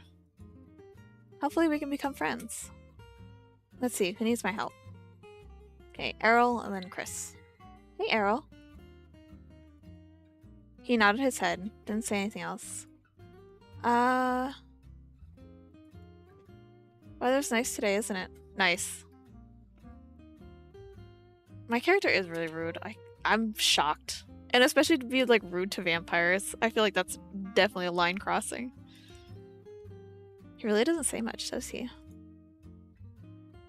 If you want to help, you can help me with these invoices. Invoices? Yes, invoices. I'm the bookkeeper and accountant for Cafe Rouge. He held up a stack of papers and put them in my hands. Oh gosh, they sure are heavy. Earl, I'm not really good at handling paperwork, especially money stuff. Oh, I was just hoping you could bring them up to Antoine's office. Oh, sure, then no problem. Without any warning, my foot slipped on a banana peel. Is this like a comedy? Kind of joke? Falling with a thud, the papers flew everywhere. What the? Oh, gosh, The floor was scattered with paperwork, and I didn't dare turn back to see Errol's face. Sorry, Errol. I'll just go. We just left. Getting up, I ran off, never looking back. Just left him with all the scattered paperwork? Oh my god. We're just fumbling one thing after another. Getting up, I ran off, never turning back. Let's see who needs my help. Girl, I think we need help. I don't know.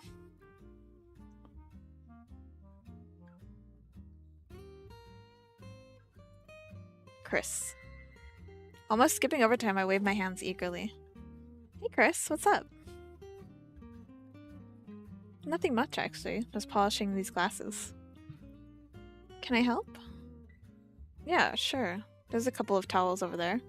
Why don't you take one and help wipe these glasses? Make sure all the wine residue at the bottom of the glass is wiped clean. He gestured toward a row of empty wine glasses.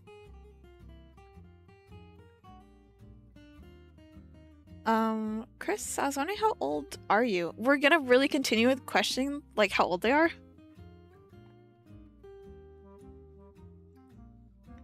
Haha. I thought you'd ask sooner or later.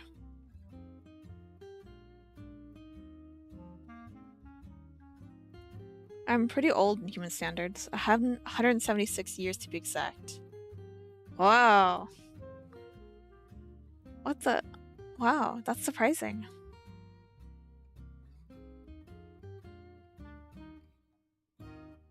Chris is so carefree and friendly. I thought he'd be like Candace, a sour, senile personality. Damn, girl.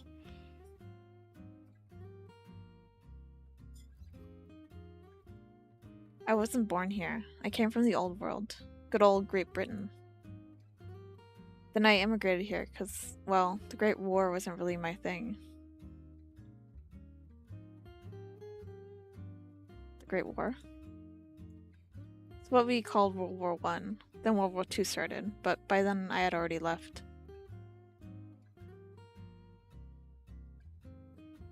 He laughed half-heartedly. We conversed quietly for a while.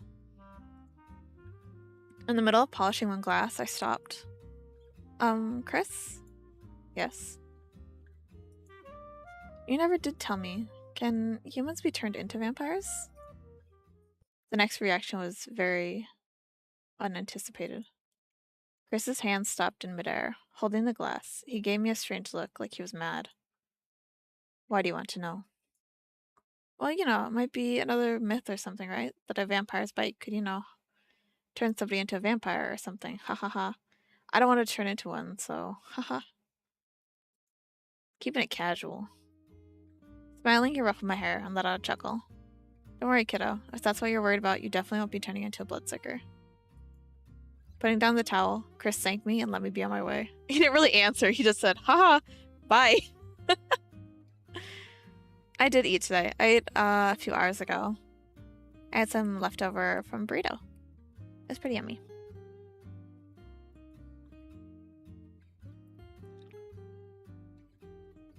Walking off, I couldn't help but notice how he carefully avoided my question. Let's see who needs my help. Finish!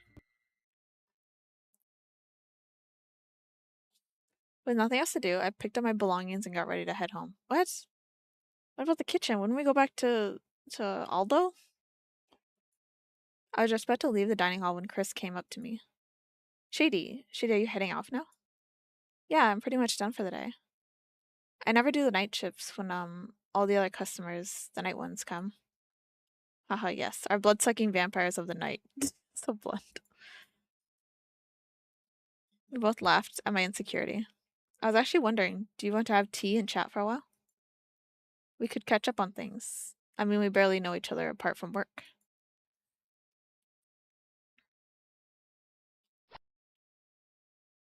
Uh...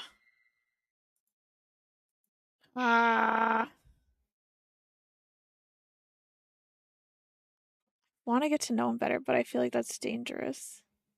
Especially if I'm trying to leave before the other Bloods people show up. Yeah, make sure and go eat something. I'm glad that you're gonna go eat something. It's important.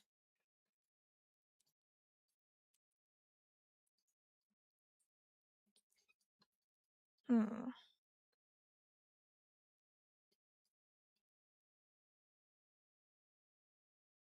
Deciding.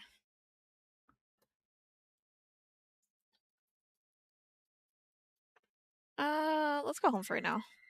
Thanks, Chris, but maybe another time. I'm really busy tonight. Lots of homework to do. Waving goodbye, I left the cafe. He also gives me a little bit of a bad vibe. To my surprise, I saw someone familiar up ahead. Valen, what are you doing here? It's like the middle of the night at my house. Something was wrong. There was a twinge of fear mixed with doubt on his face. Val, what's wrong? You okay? I was starting to shiver. Tonight was pretty chilly. I have to tell you something. Then he rested his hands on my shoulder. Val? Tell me this. Will we really be best friends forever? Do you promise that? I feel like he could have easily come. If he was gay, he could have come out way sooner. Will you promise nothing will change, Shady? His eyes pierced mine. He was suddenly very serious. I've never seen him like this before. Something was different about those violet eyes. Oh, hell yeah, he's a vampire. Tell me. Was he going to tell me his real feelings? I. He clenched his teeth and his eyelids shut. I'm sorry I never told you this, but I'm... Is that your phone? Valen looked down. A frustrated sigh escaped his lungs as he let go of my shoulders, searching for his phone in his jacket pockets. Hello? Mom? He turned his back to me as he had his phone call. No, I'm not, Mom. I'm just here, Shady. Nothing. Jeez, I didn't say anything. Nothing else. Fine. Bye. Man, can you imagine this turns into a whole Twilight thing? Werewolves and vampires? Is that Miss Michaels? Yeah, Mom gets really annoying sometimes. Sorry, I have to go. All of a sudden, he stopped talking as he looked at me. Here. Oh!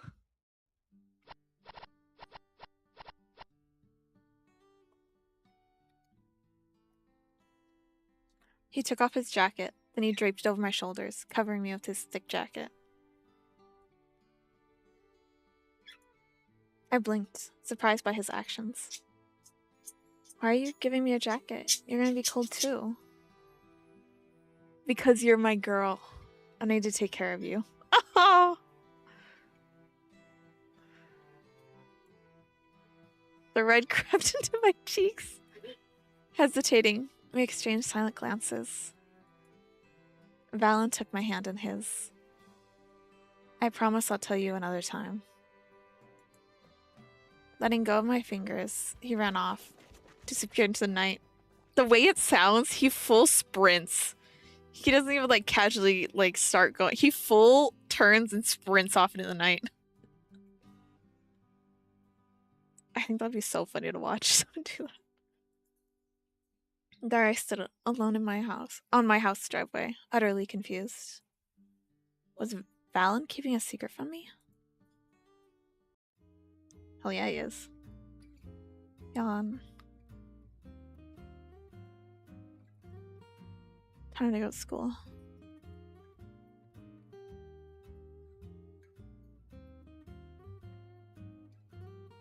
A whole week passed. Valen hasn't been to school for the past 4 days.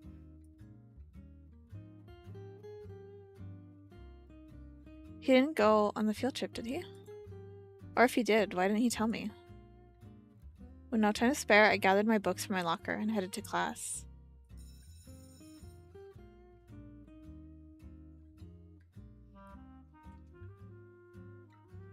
The school day flew by like a breeze. It was time to head to work as usual. Upon opening a scarlet door, I was surprised to find myself in an empty room. Where is everybody?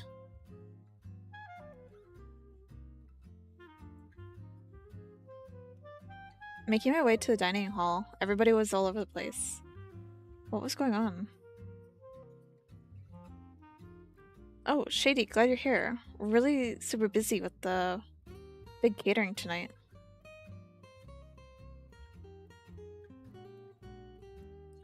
What, big catering? What? Yes, tonight the whole cafe will be hosting a big dinner party. It's very distinguished vampire coven family. Candace walked up to us. Dear, why don't you head to the kitchen? Aldo needs lots of help tonight for everything. Also, you should put on your uniform before you head inside next time. Oh, sure. We need the appetizers done later, otherwise you're not going to have time for desserts, or... Upon opening the kitchen door, Damien's attention abruptly turned to me. There was a short moment of silence, then he left. He just booked it. He was like, "Wee." Afternoon, Aldo. I'm not even gonna try to pronounce that. Ah, Mashidi. We are very busy tonight. There are ingredients on the table. Phew, that was hard. She looks so cute in her outfits. I really like her design. I could hear the guests arrive outside the kitchen door. Everything was so chaotic, but I had to take a peek. I sneaked outside the kitchen room door into the lobby. Some more wine, ma'am? Thank you, sir. Why would we go out there? I feel like that's such a risk. It was crowded. I could barely see anybody. I made my way to the dining hall. Just as expected, it was crowded. I carried a tray holding glasses of champagne. Phew, nobody's noticing that I'm human. Congratulations on the golden 1,000. Your daughter must be so proud to be the only family with their grandfather left living. Oh, there's Susan now. And her son. The Michael's heir. The Michael's heir!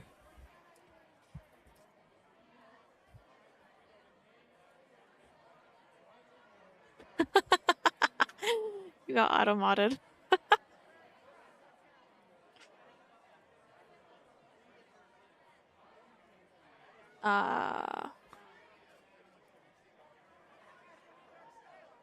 It's expired. I can't let it through. I didn't see it in time. I wonder why it blocked that, but it didn't block the other time you said it. Is it because you purely just said that?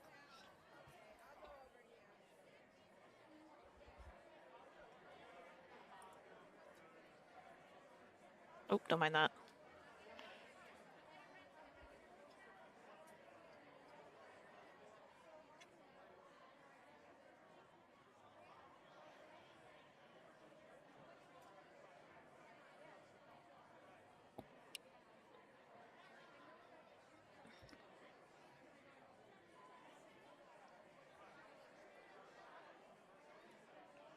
There, I allowed it through.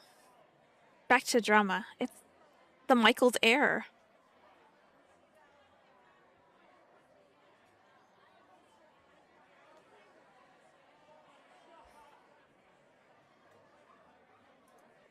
The voices began to fade away, but I had to hear more.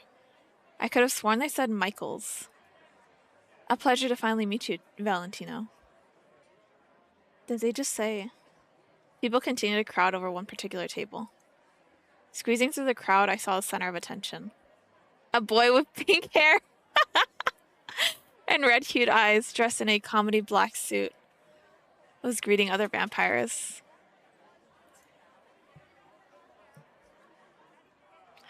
I couldn't believe my eyes.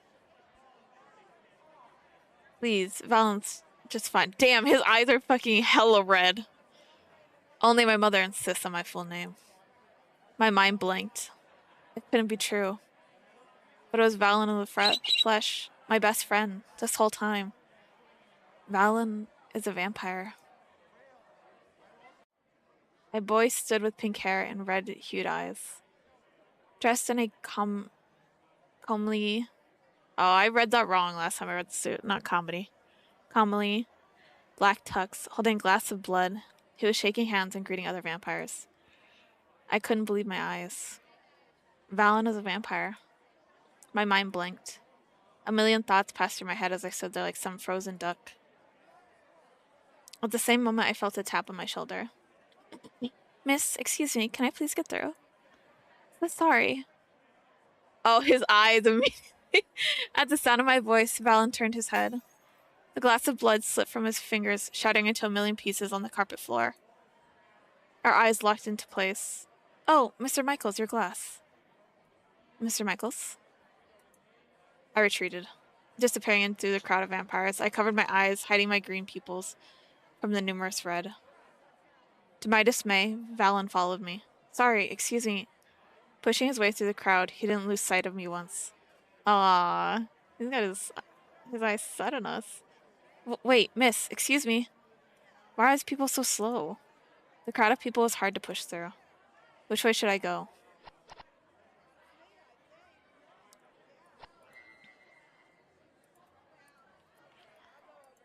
I feel like the bar would hide us. But I don't want to super hide from him. I'd rather have like the out front confession.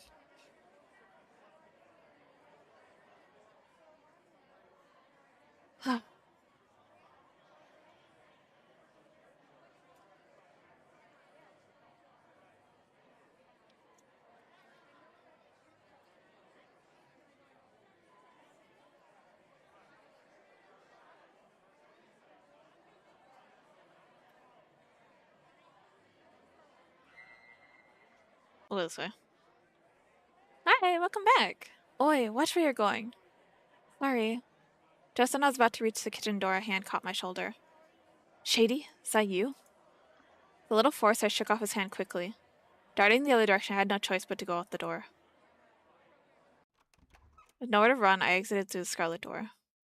The streetlight glowed, daunting orange. In no time, Valen found me. He stepped out of that same scarlet door into the night. I turned my back to him. Shady, is that really you? There was a long silence, and no one spoke. You should go back to the dinner party, Mr. Michaels. Come on, Shady, don't give me that. And why shouldn't I? Facing him now, I glared into his red-hued eyes. Those deceiving eyes I foolishly trusted all my life. Why didn't you ever tell me?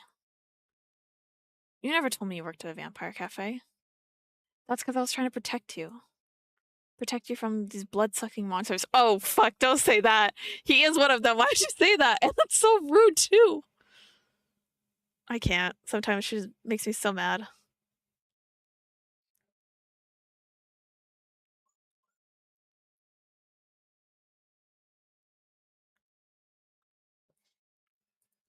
Valen winced, hurt stabbing his features. He looked down, face stricken with pain. Can you please hear me out? Please let me explain. Glancing behind to look at him, I didn't know what to say. Since silence only accompanied us at the night prolonged, I didn't want to stay one more second with him. Excuse me, Mr. Michaels. I must get back to work.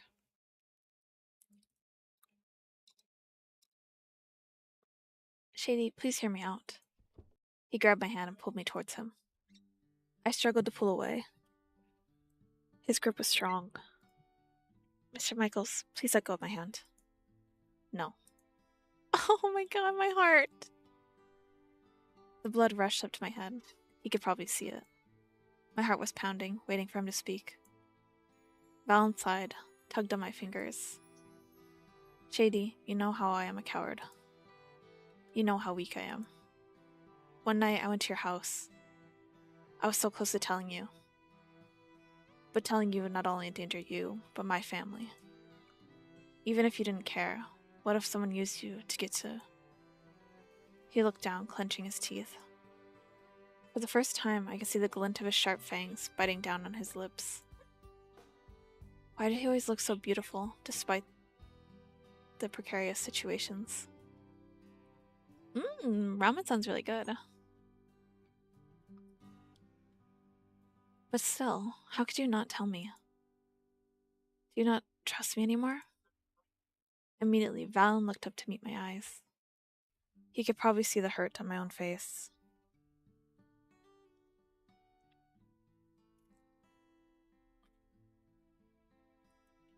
Of course I trust you. You're my best friend.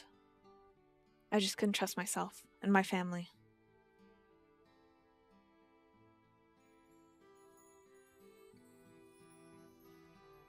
Once he had found out, then she would.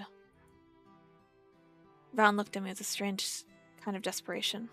All was silent but the hum of the party guests from inside. I waited for Val to speak. Let's just go back inside. Okay.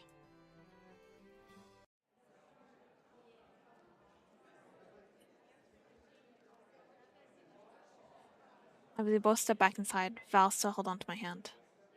From the look on his face, he didn't want to let go of me for some reason. Before I could step back inside those kitchen doors, a tall woman strode up to us. Valentino Michaels, how many times do I have to tell you not to? Oh, his mom. His mom is fierce. Holy sh... Valen's mother took a double step back. Her mouth gaped open in shock, but after blinking her eyes a few times, she smiled. Shady, darling, what are you doing here? Are you... She glanced at me up and down. Miss Michaels, or Valen's mom, is a famed politician of the left wing. Now running for senator of Massachusetts, Miss Michaels has gained much leverage and political power in New England. Despite all that political pizzazz, I know her best is Valen's mom's, which meant that this whole time she is a vampire too. Why the heck would she associate her son with a human girl like me? I didn't know you worked here. Are you a part-timer? You must be a barista, aren't you? Valen, honey, how come you never told me she worked at this cafe? Miss Michaels narrowed her eyes, pointing an accusing look at her son. Yes, I never told him because I didn't want him to get involved with the people I work with. But now... Val and I exchanged awkward glances, but Miss Michaels just laughed. Say... Oh, whatever do you mean, dear? Say, when was the last time you came over for a little visit, darling? I'm sure Val would love for you to come over for a little hangout together. Val and I looked over at each other. I felt too awkward right now to pay a visit, but I didn't want to be impolite. I think we have to visit. I feel like that's also a threat. Yeah, he's a vampire. Oh my goodness. I love their look. Visit. Oh, alright. Perfect. You know our address, right? I nodded my head. Now, if you excuse me, I should be getting back to the dinner party.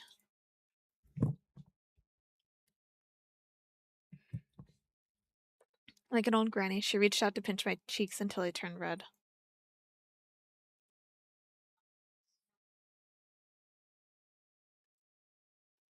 I'll see you tomorrow, darling.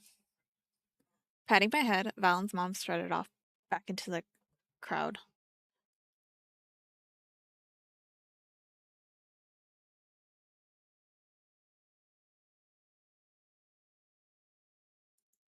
Are you sure you want to come over tomorrow? I looked over at Valen. Maybe this wasn't the right time, but I did want to see him. It's been a week since I've seen Valen. There was a longing in my chest still unfulfilled. I missed you. Valen smiled. I missed you more. Our gazes were locked with each other's. A moment later, Valen returned to his dinner party, while I left through the kitchen door. The bright morning sun glared into my eyes. I still couldn't believe it. Valen is a vampire.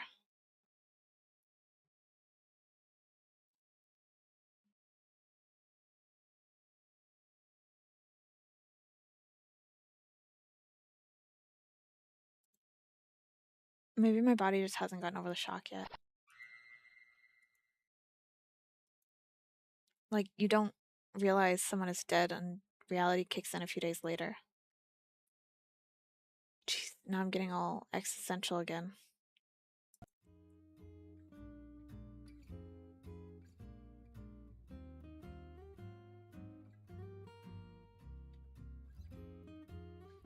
Getting out of bed, I got ready for school. History class started as usual.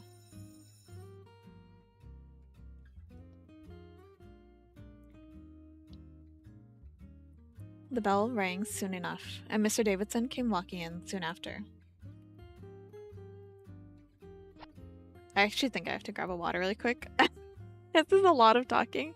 My voice actually hurts a little bit, so give me 1 second to go get some water.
I'm back. I had to get some water.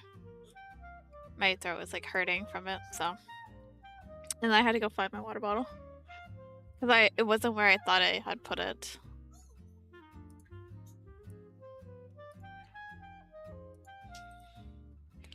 So, I got it, and I'm all settled in. Let me just drink some water before we continue. Let me just actually hydrate.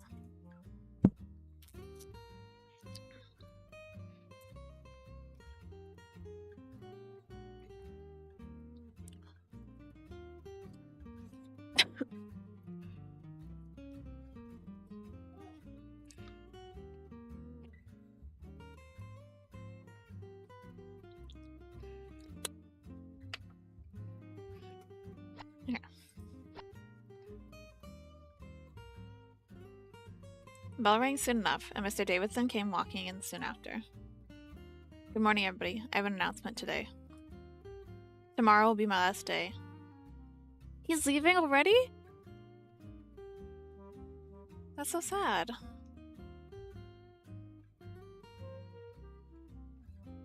I thought he was supposed to be like a full replacement for a while.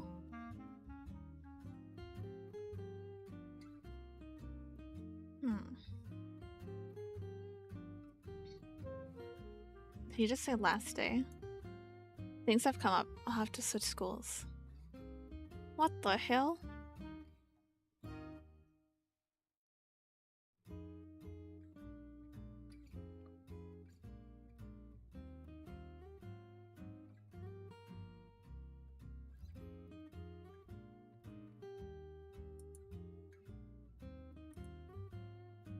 Hi, welcome in, guys. Can't believe he has to switch schools. Your normal history teacher will come back after I leave. Everybody groaned. He has really pretty eyelashes. With Mr. Davison here, people were able to get away with so much stuff. He really is a softie. Now that that's over, let's start class. Ronnie, do you want a goodbye present? We should throw a goodbye party. Somebody order Chinese or pizza. No, both. I appreciate all this, but as expected, we skipped class entirely as the students took over.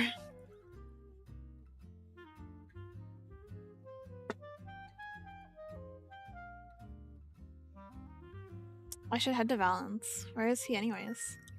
A text from Val? Sorry.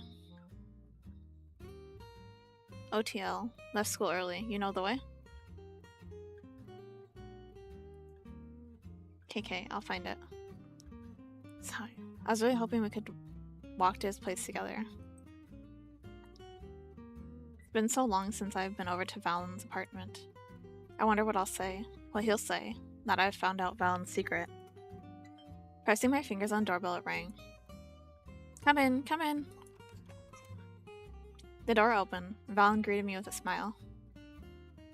Come in, come in. Mom's not here yet. She'll probably not come back for a while.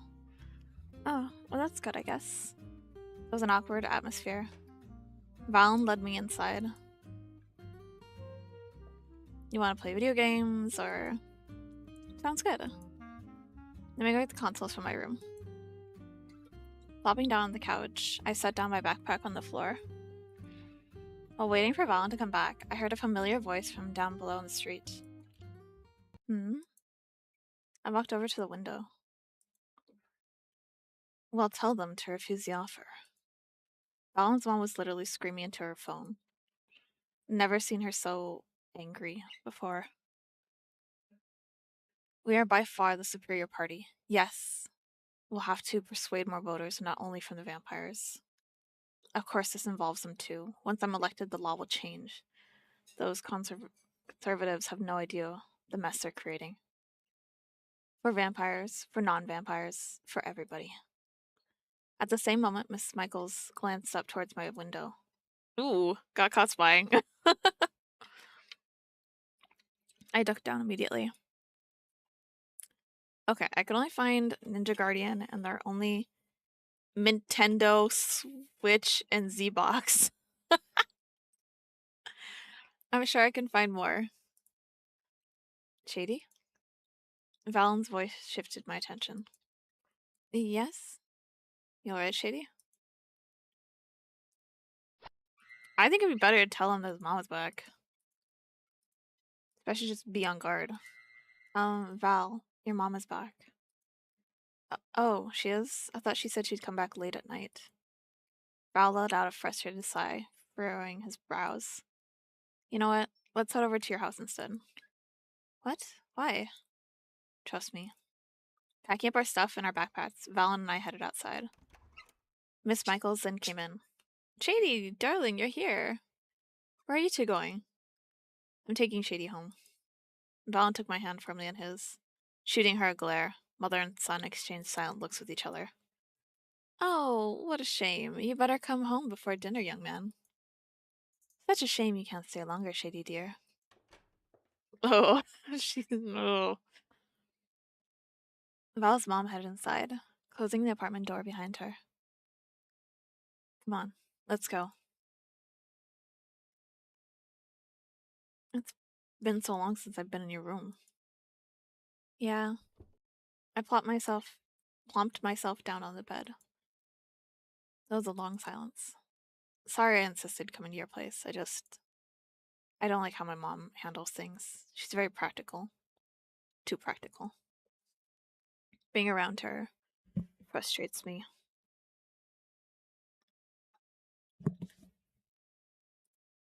It's okay, Val. I patted the spot next to me. Valen followed my invitation and sat down. Like a tired little puppy, he rested his head against my shoulder.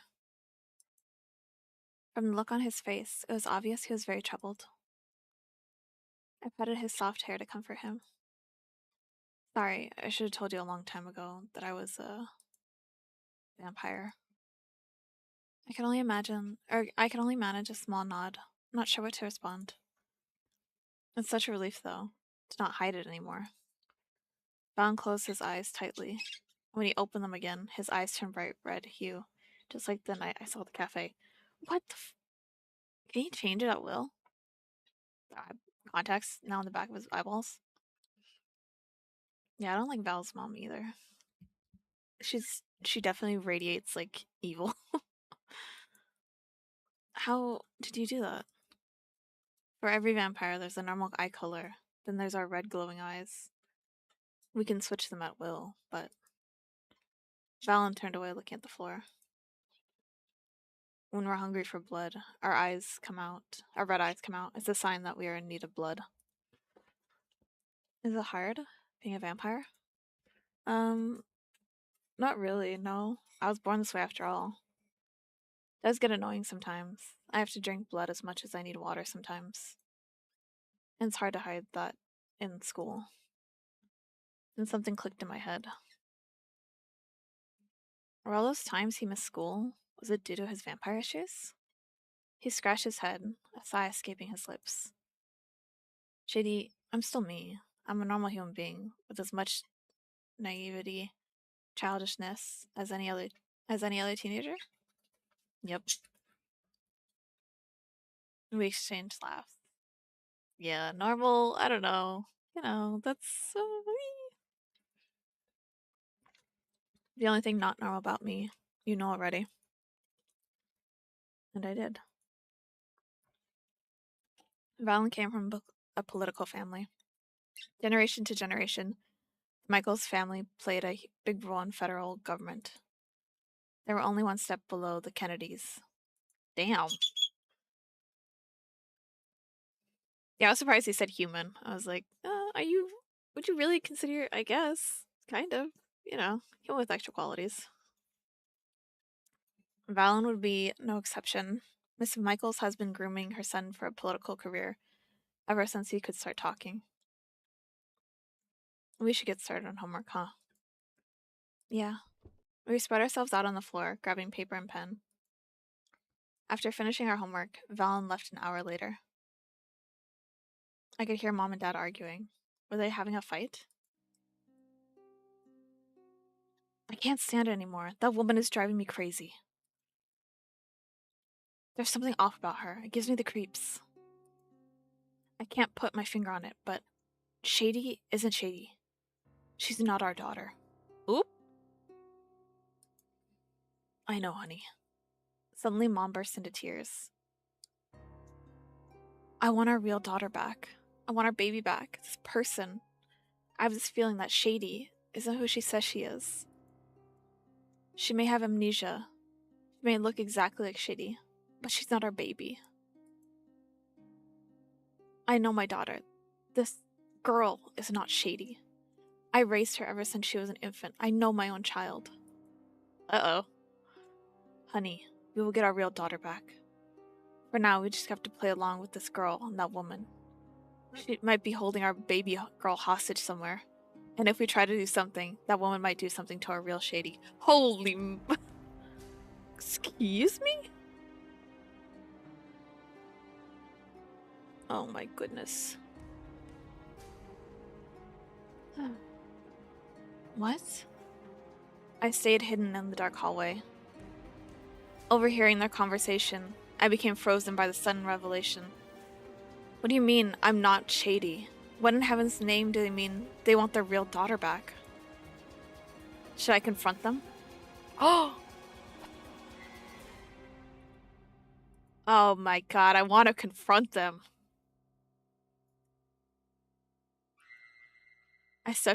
This might be really bad. I stepped into the living room light. Mom and Dad both looked shocked as they saw me appear. Mom, Dad, what are you talking about? Oh, Shady, welcome home. How was your day? What do you mean? What were you talking about earlier? I half hoped they would relent their conversation, tell me it was all a mistake, that what I heard wasn't really what they were talking about. But instead of the loving, doting words I wanted to hear and expected, they just continued to stare at me in silence. We weren't talking about you, Shady. It's someone else. Ah, I believe you, Mom. Of course. Go to your room, Shady. No. What I heard wasn't something I misheard. What do you mean I'm not your daughter? Who is this woman? Who are you talking about? Go to your room, Shady. If you still want to stay in this house, I suggest you cooperate and follow our rules. Mom and Dad stared at me with such coldness. I felt so alone. I had no other choice than to go to my room. Can I get my dinner first? There's frozen mac and cheese in the fridge. Just go heat it in the microwave. Yum, the classic meal. Microwavable mac and cheese in the fridge again. I wish Mom and Dad would make me home-cooked food, just like before, when I first came home from the hospital after my accident. Slowly these past 3 years, they've stopped doing things less and less for me. A tear leaked out from my eye, but there was nothing I can do about my situation.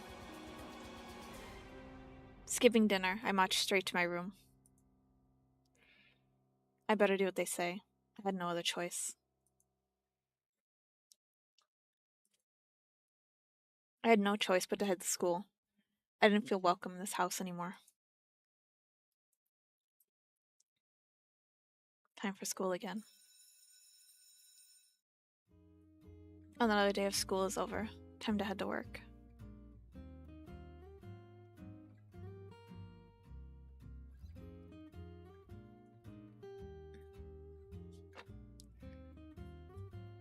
I opened the kitchen door. Aldo was in the back counter, holding baskets full of brown crud. Hey Aldo, what are you doing? Good afternoon. Good afternoon, Miss Isis. Just sorting truffles. Truffles? Can you not tell? Mamma mia, truffle mushrooms. Never heard of? I ate chocolate truffles before. Aldo patted my shoulder. Try this. He slipped a thin slice of brown crud into my mouth. The aroma and taste bursted into my taste buds and took me by surprise. The crud was darn tasty, like eating earthy perfume. Now.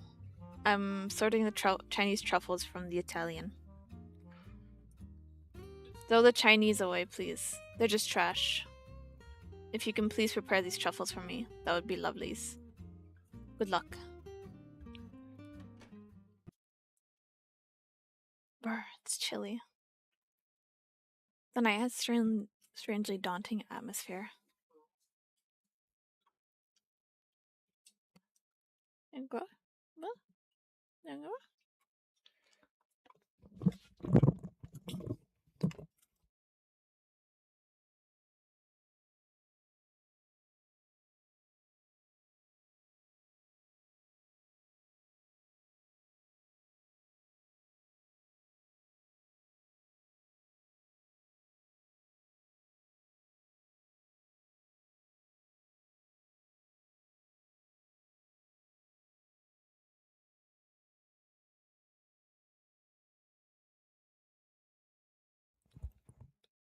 I don't know why, but for some reason, it felt unsafe. Well, I couldn't stay here at Cafe Rouge. I had to get home. Shaking off the weird feeling, I headed home. Oh, hell no. This is like murder vibes. I stopped. Looking behind, I could have sworn somebody was following me.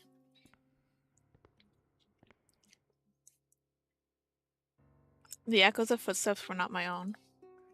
Stealing a glance behind, I saw a glimpse of a shadow disappear swiftly from my view. I think when I played the original game, I think I died here a bunch. Panic rushed through me.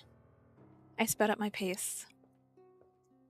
Someone was here, following me. Someone. I could hear them. Coming closer and closer. Louder and louder. Every once in a while, I looked over my shoulder, glancing cautiously at my surroundings. I sped up my pace. Strange. I couldn't. Oh! I didn't even get to read that. It said, like, I couldn't even hear them anymore. That scared the fuck out of me.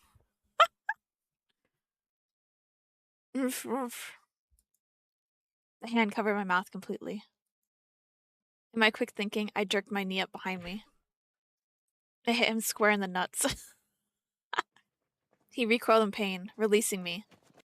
I made a run for it. I ran to Valen Street. I didn't know where else to go. It was the only place I could think of. Valen! Valen! I rang his doorbell, knocking on his door frantically. At last, it opened. Shady, what are you doing here? I swept my arms around him in a tight hug, shaking. Valen looked startled, hesitantly wrapped his arms around me.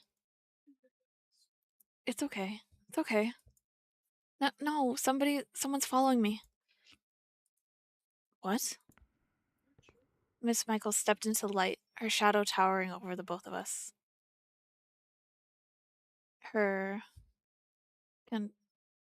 Ugh. Was frightening, like a dragon disturbing from her sleep. Or like a dragon disturbed from her sleep. Darling, what are you doing out here in the cold? Come inside, dear. It's warmer. No, that walk was shady. Somebody following us? Nah.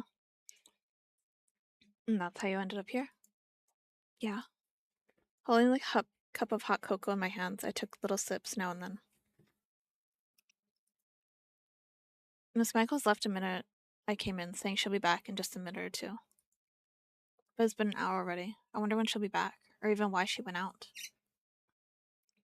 Val, tell me, what time is it now?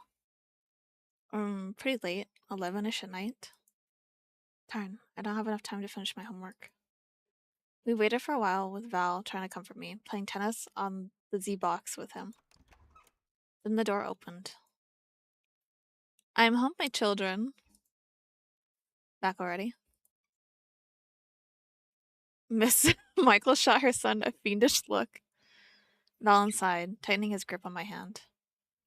She erased that look on her face, immediately put on a smile. Shady, darling, would you prefer to stay here tonight? You're welcome to sleep over if you want to. I would stay over, especially like my parents are like, you're not our daughter. Gross.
Oops, I didn't realize my mic had cut out.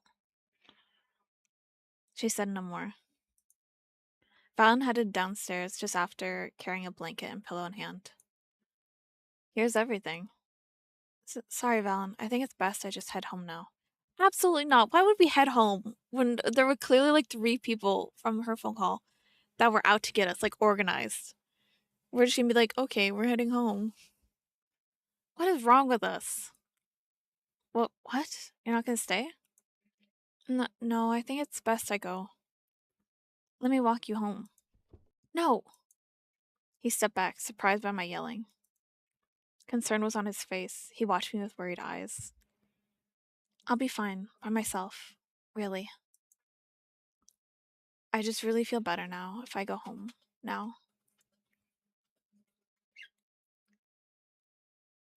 I gathered my things quickly and headed outside.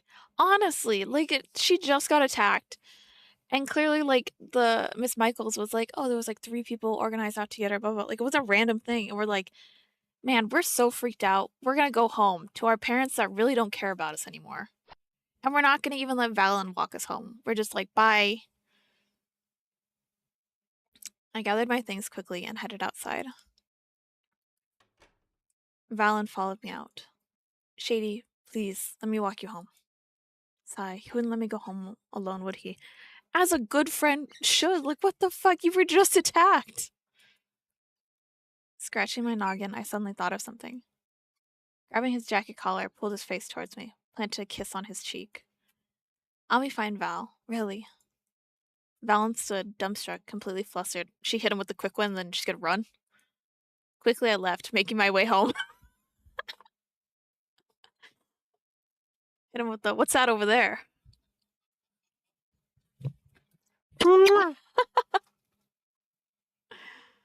Another day of school, huh? My hands reached over to my bedside table. Oh, her necklace. Look, it's gone. It was weird to see her neck so bare. Where's my choker? I searched my bed, my desk, under my bed, under the desk, the entire room.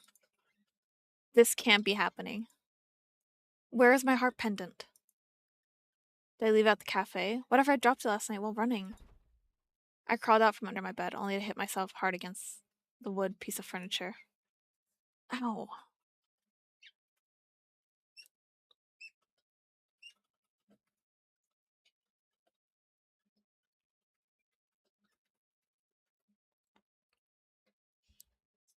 Oh, she's gonna unleash her true powers. Man, she's gonna be powerful. She's actually top vampire. She just didn't know till now. I couldn't worry about it now. I needed to head to school. Yikes. Hi, welcome in. Okay, another day of work, huh? Hopefully I can find my pendant. The kitchen was empty except for Aldo and I. And the hundreds of unclean dishes and pans stacked up in a heavy pile in the far corner.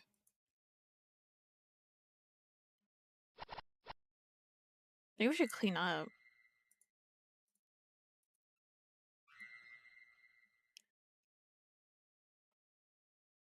Sigh, I might as well.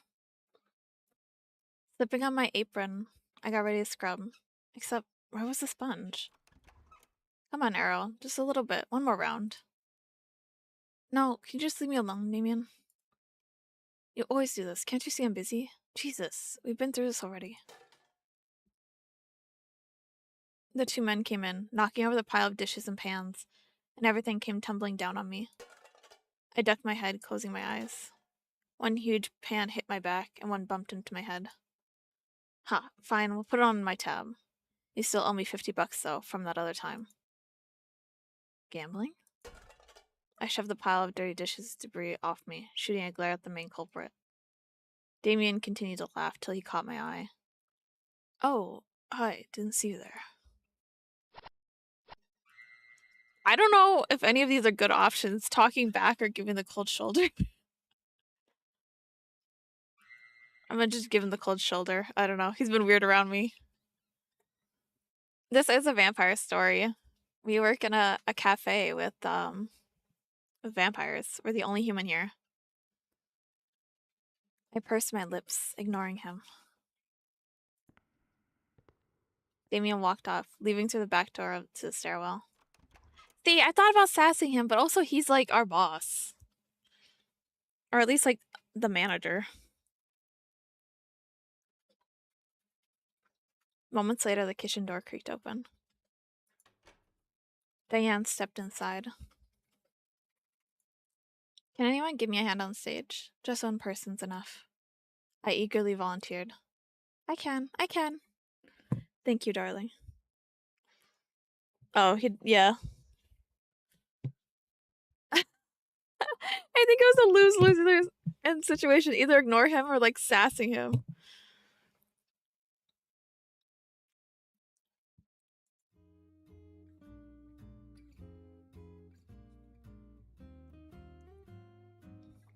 My fingers fumbled with the wiring of the microphone system. Could you repeat that again, Diane? I'm still confused. Oh, don't worry. Here, let me show you. Tomorrow night was one of the rare nights. The cafe hosted a jazz show. A big-name band coming over to the performance here on Cafe Rouge's stage.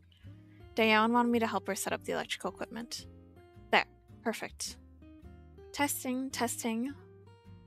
My voice echoed throughout the dining hall and stage arena. Yep, the microphones were working now. Oh, I forgot one more thing. We need some corks. Gotta fix some table legs. Can you go look for some in Antoine's office? Sure.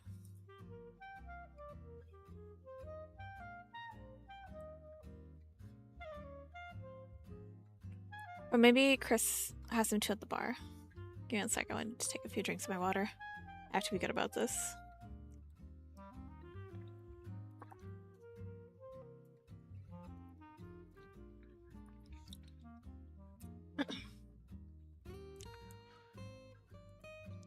After all, he is a bartender. He must have some leftover corks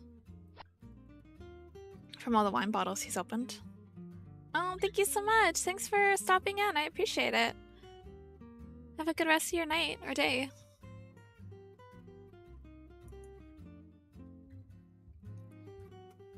I feel like it'd be better to go to Antoine, because she's the one who suggested him in the first place anyways. Right?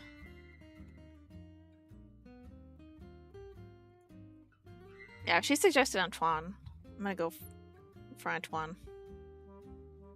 To my surprise, Antoine was standing right outside the kitchen in the lobby.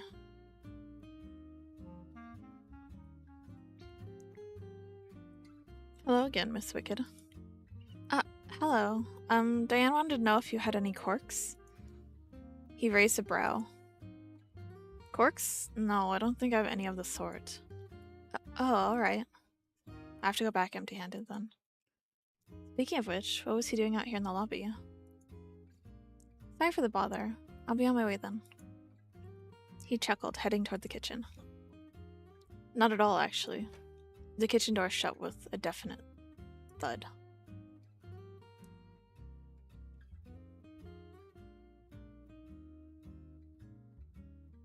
Sorry, Diane. I couldn't get anything. Oh, I guess the customers can survive with uneven tables. It's fine, dear. She patted my shoulder reassuringly. Let's have a toast. I'll get the drinks to a job well done. Hours passed. Diane and I continued to work on stage, preparing the tech equipment. Could you bring the empty glasses to the bar? Chris can clean them. Oh, sure.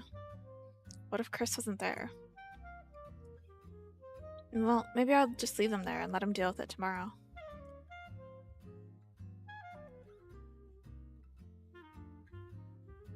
Arriving at the bar, I smiled at Chris. Chris! Oh, hey, Shady. He was cleaning the bar counter with a rather greasy-looking towel. How are you? Didn't see you all day today yet. Haha. Oh, you should visit the bar more often. I'm here all day, every day. Chris continued to smile. I set the empty glasses on the counter. Diane asked me to bring these over to clean. Sure, sure. Just leave them. Chris set the towel aside, taking the glasses one by one. Oh, and Aldo called for you. Not sure what he wanted, though. Could you go to the kitchen? That's where he said for you to go.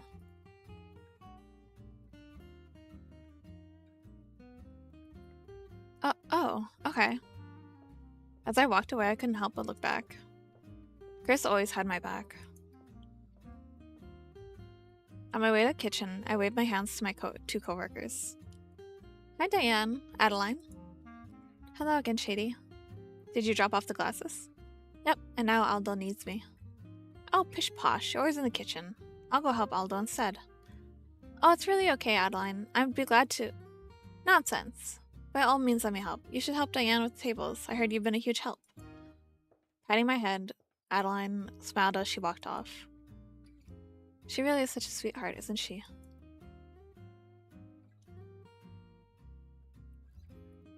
Yeah, Adeline's really nice. Unlike Candace. Speaking of which, where is she? Holy shit! That was loud as fuck. Oh my god. By the way, Diane, where is Candace? Diane and I exchanged stupefying looks. We were both paralyzed for a full minute. At last, our eyes blinked. We felt our lungs breathing again. What was that? Sounds like it came from the kitchen? Our eyes met mine one last time. We headed to the kitchen. Hello? Aldo? The stove was on fire. There was smoke everywhere. Diane quickly found the fire extinguisher, putting out the smoldering flames. All was quiet. Diane was right beside me now. Gasping, she covered her mouth with both hands. Following her line of vision, I stepped back in horror. Holy... a murder. Are they both dead? Adeline. Errol. I didn't even realize this was Errol for a second. I was thinking of Aldo. Where's Aldo? I covered my mouth, staring at the two bodies. I was about to faint from the familiar scent of rusting salt. Adeline was badly burnt, and Errol was sitting upright, the long butcher knife through his chest, both still and dead. Oh my god. Oh, I didn't even realize I was doing the character thing. Oh god. We need to call the police now. Nodding, my shaking fingers fumbled into my pocket, pulling out my phone. 911? No, give it to me, dear. Let me. I handed her the phone. Soon after Diane dialed, she was rambling into the phone, too fast for me to keep up. I looked away, trying not to grow faint. There was nothing for me to do but wait. Oh my lord. I can't believe that.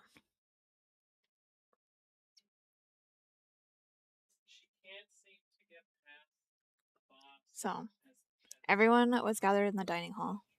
Anton was talking to the vampire authorities, policemen outside, while we were all gathered here away from the crime scene. Diane comforted me, wrapping me in her arms. A few times I was on the verge of tears. It was all too horrifying. Damien sat alone, his back to us all. Aldo was shaking, but I wasn't sure why. Which one's your favorite, Errol or Adeline? Aldo was shaking, but I wasn't sure why. Where was Aldo in all this? He was the one who called us to the kitchen, and then both of them were dead? Tell me how it adds up. Give me the math.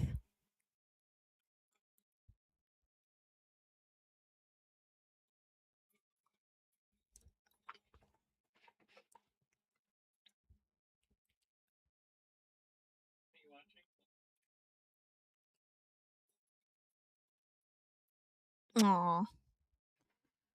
Candace sat not too far from us, quiet in her own surprise. And Chris paced along the carpet floor, back and forth, with a troubled look carved on his face. It wasn't before long, the familiar echoes of footsteps reached the dining hall. We looked up to see Antoine walking towards us. So, Arrow lost his sanity due to his. Oh, that's like a weird little thingy. Due to his depletion in blood, attacking Adeline. He used a knife in self defense against Errol. In her misfortune, the oven exploded, knocking her unconscious and burning her to death, while leaving Errol bleeding to death with a knife in his chest. A tragic accident of 2 innocent lives. That's crazy! What? Uh, or so the police report rules. His eyes narrowed, pointing an accusing look at Damien. You're all dismissed for today. Antoine's footsteps echoed throughout as he left. None of us moved. We all knew it wasn't an accident. Yeah, that's too. There's none of the things are adding up. Looking around the room, suspicion grew as we all exchanged accusing glances with one another.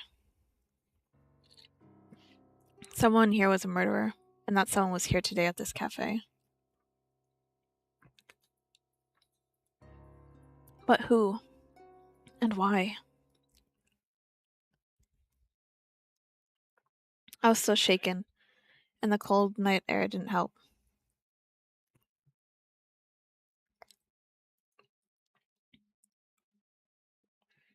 At all. What?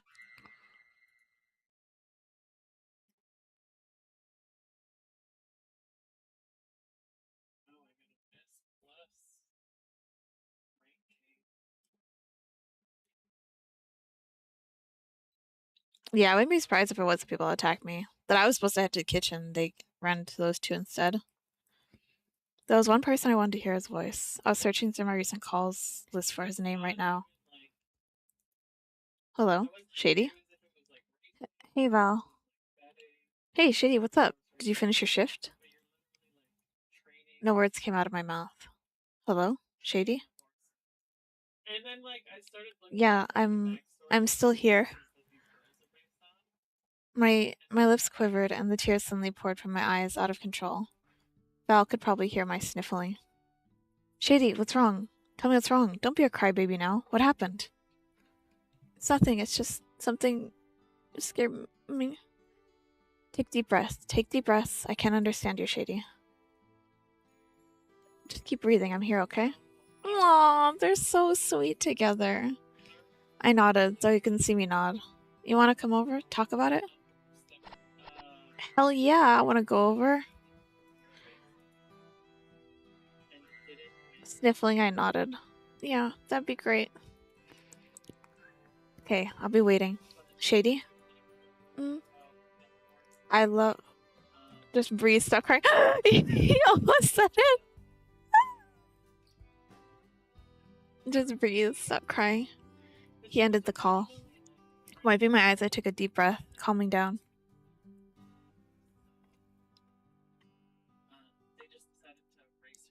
Everything would be alright. After all, Val's with me.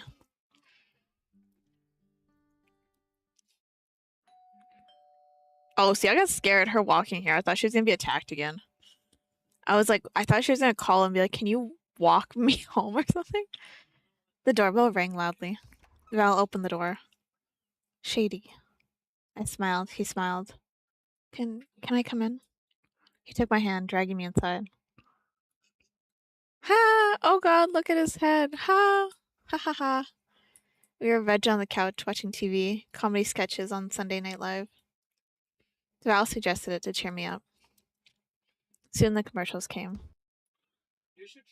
I punched Val's shoulder, still laughing hysterically. She, like, the way she punches sounds like she punches him hard. You feel better now? Yeah, oh god, his face. He's such a great actor. If you can hear OP in the background, I'm sorry.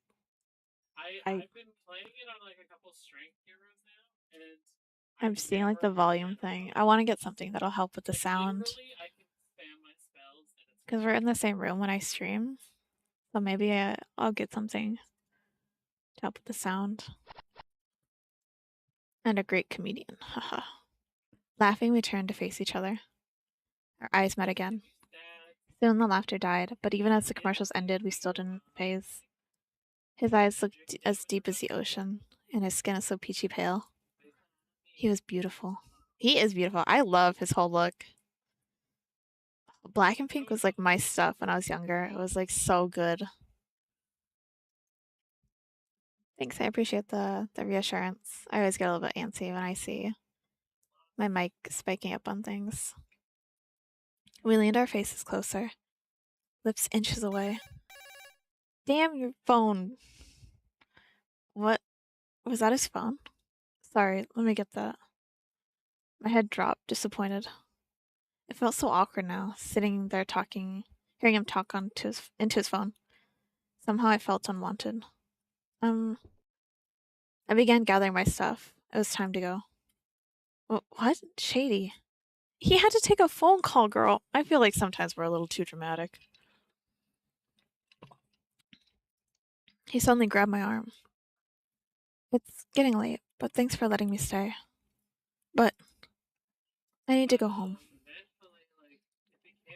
I shot him a serious look. He let me go.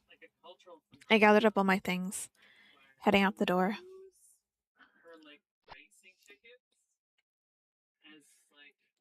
I had a nightmare last night, a very scary one.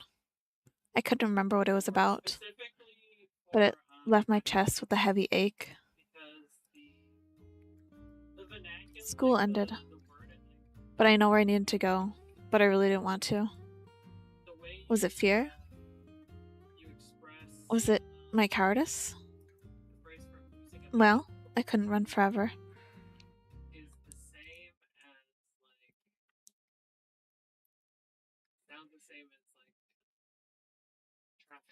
None of it made sense.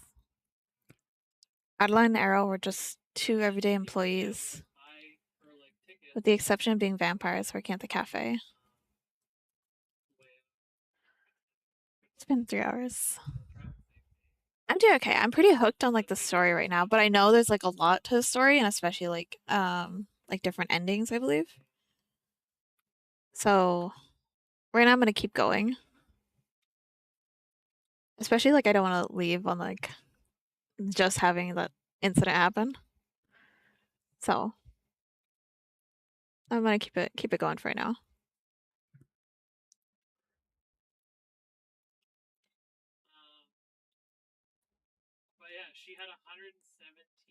Okay. Um, they had no enemies at the cafe, so why would the murderer kill those two? Good question, girly pop. Unless then it dawned on me. I appreciate the check-in, by the way. What if the murderer didn't mean to kill those two? What if the stalker following me the night before was related to this? See, just like you said, could be the people who are following me. What if the murderer was actually trying to kill me instead? I needed to investigate. Oh my god, we're gonna start quizzing people? I mean, I guess. Okay, let me see.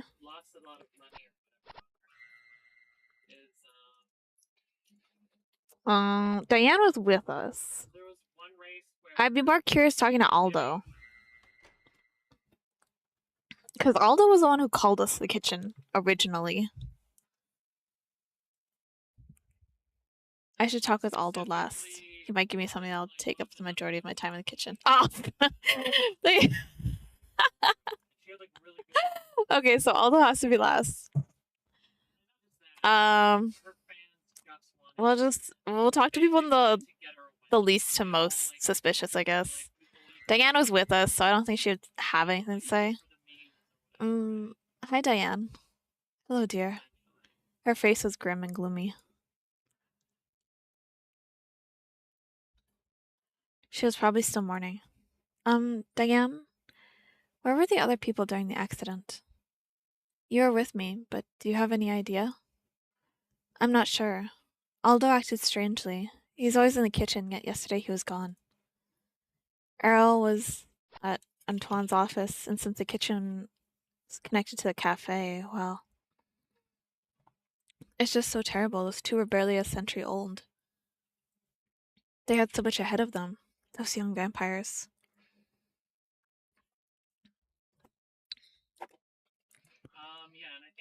Yeah. Okay. Man, that's rough. I'd feel really heavy being in this cafe after something like that. Let's look for other people. I haven't talked to everybody yet. I know I haven't. I'm working on it. Let's talk to Candace. I opened the cafe door. The little blonde was outside wiping the tables. Of course, it'd be very awkward, but I just had to ask. Meekly, I stepped toward her. Is there something you need? I was just wondering, on yesterday's accident, did you notice anything strange? Where was she the whole time? No, not particularly. Well, everybody was doing the usual. I was at the lobby, counting the cash. They probably didn't see me when I ducked down behind the glass, but after Aldo left the kitchen and out he went. He didn't come back for a few hours. Then Errol went to the kitchen a second time, probably to talk to the boss.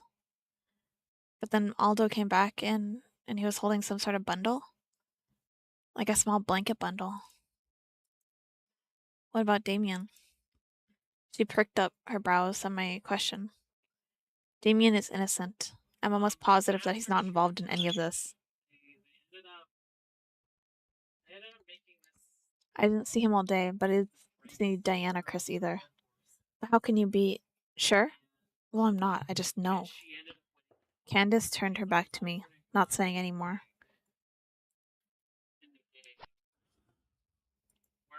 I should go ask some other people.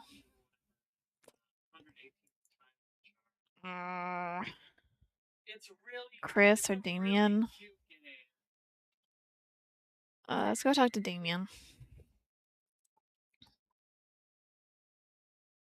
I walked up to the stage, hesitant. Damien's back was facing me. There was a strange stain on his vest. Wait, was that blood? Noticing my presence, he turned around. Hello. I only have one question. Where were you during yesterday's kitchen accident? Wow, straight up into the investigating.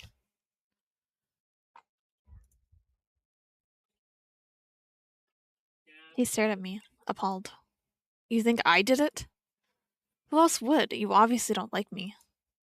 True, I don't like you, but why in the world would you? He stopped. Then he suddenly started laughing. So you think I was trying to kill you? Ha, do you know how self-centered you sound right now? Just answer my question. If anybody you should be asking Aldo that question. Aldo wasn't in the kitchen. His kitchen when it happened. Damien shot me a glare before he turned tailed and left. I haven't talked to everybody yet. I know. Okay, on to Chris. Chris also gives me the heebie-jeebies.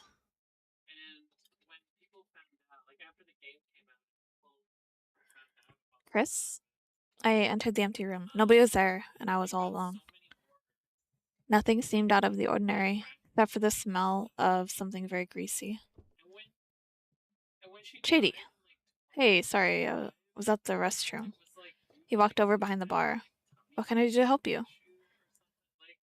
I was actually wondering, do you know anything about yesterday's accident? Chris paused in the middle of wiping a glass, perking up his brow. Suddenly he started laughing. Playing detective now, are we? Yeah, I feel like Damien's a red herring. I feel like it's Chris. Chris gives me such bad heebie-jeebies. Like, it's like, I don't know. He's like trying to be too nice to us. Too like the good guy.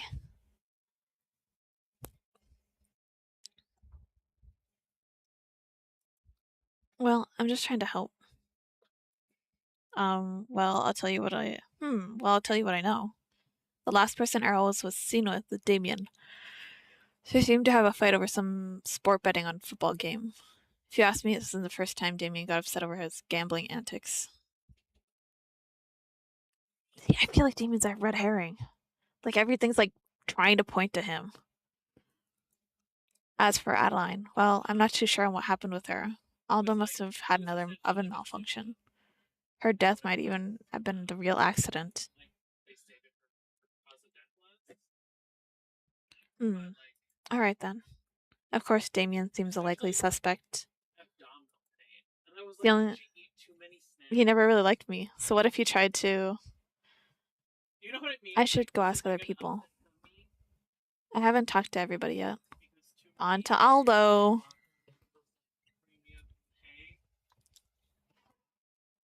I entered the kitchen. Aldo was where he was usually.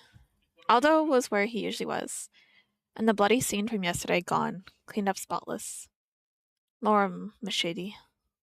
Hello, Aldo. The silence is really awkward. Everybody thinks it's my fault that I'm Aldo, a murderer. Looking at his face, I could see no trace of ill intent of any kind. Aw. You didn't kill anybody, Aldo. What? You're just. I don't see what you could have gained. You're just an honest chef, passionate about his passion cuisine. Returning to his old self, Aldo grinned, ruffling my hair. He patted my shoulder like a heavy burden was lifted from him. Still, I couldn't help but feel he was hiding something. Let's just forget about it. We must make cuisines today. Cannoli for tonight. Cannoli? Yes, yes. Now quick before cream goes bad. We must bake. Aldo, should I turn on the oven to bake these cannoli? Aldo? I walked over to Aldo's side of the kitchen. There was a note that read, BRB, bathroom break, on the silver counter. Aldo needs a break. He works nonstop cooking all of the food for the customers. Huh? I heard the door close. Did Aldo come back? Walking over to the source of the sound, I saw a little box placed on the kitchen counters. There was a ribbon wrapped around it, the tag that wrote the initials ALR. I untied the ribbon and lifted open the lid. Why would I open it? If it's enough for me. My heart pendant. What? Right? It's A. What am I supposed to sound? Box placed on the kitchen counters, there's a ribbon around it. ALR. Who could have found it, though? I was sure I was still wearing it the night I came home from the stalker followed me late at night in the streets. I thought I had tucked it away in my nightstand in my bedroom, or was I just imagining it? Well, at least I have it back now. Before I knew it, work ended. Jazz night was postponed to next week. Nothing other than the usual happened. I was just about to leave for home when a familiar figure turned around the corner. Val! I would love if he picked me up from the cafe, because it's late as fuck and there were people out hunting me. Hey. Or hey. He smiled, taking my hand. You want to stay over for a bit before you go back home? That sounds great. Is our mom and dad chill with that? That hate us? I closed my bedroom door behind us. It'd be nice to hang out with Valen again. We rarely do nowadays. You gotta help me with this calculus crap. I swear I'm gonna fail again. Spreading ourselves out on the floor, I tutored Valen for the next hour or two. So you understand now? Yeah, thanks, Shady. But now we were both plopped on my bed. Homework was finished. We had nothing to do other than chat. I'm thirsty. Oh, does he mean he's like thirsty for blood? Is he gonna be like, can I have a nibble? Oh, I'll go get water. No, stay, please. He tugged on my sleeve. I blinked, not sure what he was talking about. Val? His eyes lowered. Val leaned down, moving himself closer to me. I gasped, arched my back as he licked my neck. A little spicy. Val, what are you... Trust me. Could you not hear the pulse increasing in my veins? My neck burned. His nose nuzzled against my skin. His breath came in slowly. Exhaling on the base of my neck, Val lowered my body down onto the bed. Ah!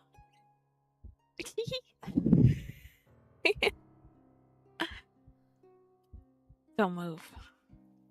How could I? My body shivered. I couldn't concentrate on anything except for the hot breath on my skin and the fingers brushing against my neck, trapping me underneath him. How could I have given in so easily? You smell so sweet. His lips murmured into my ear. Not able to form any articulate syllable, I could only watch as he pressed his nose to my skin, taking in my scent. At last, he opened his jaw. I could see the glint of his fangs from the moonlight. Shady. I flinched at the sudden pain. He pierced my flesh, sinking his two sharp fangs into me. I could feel something spread into my neck, calming my adrenaline and replacing it with a feeling of high ecstasy. Moaning, I wanted more.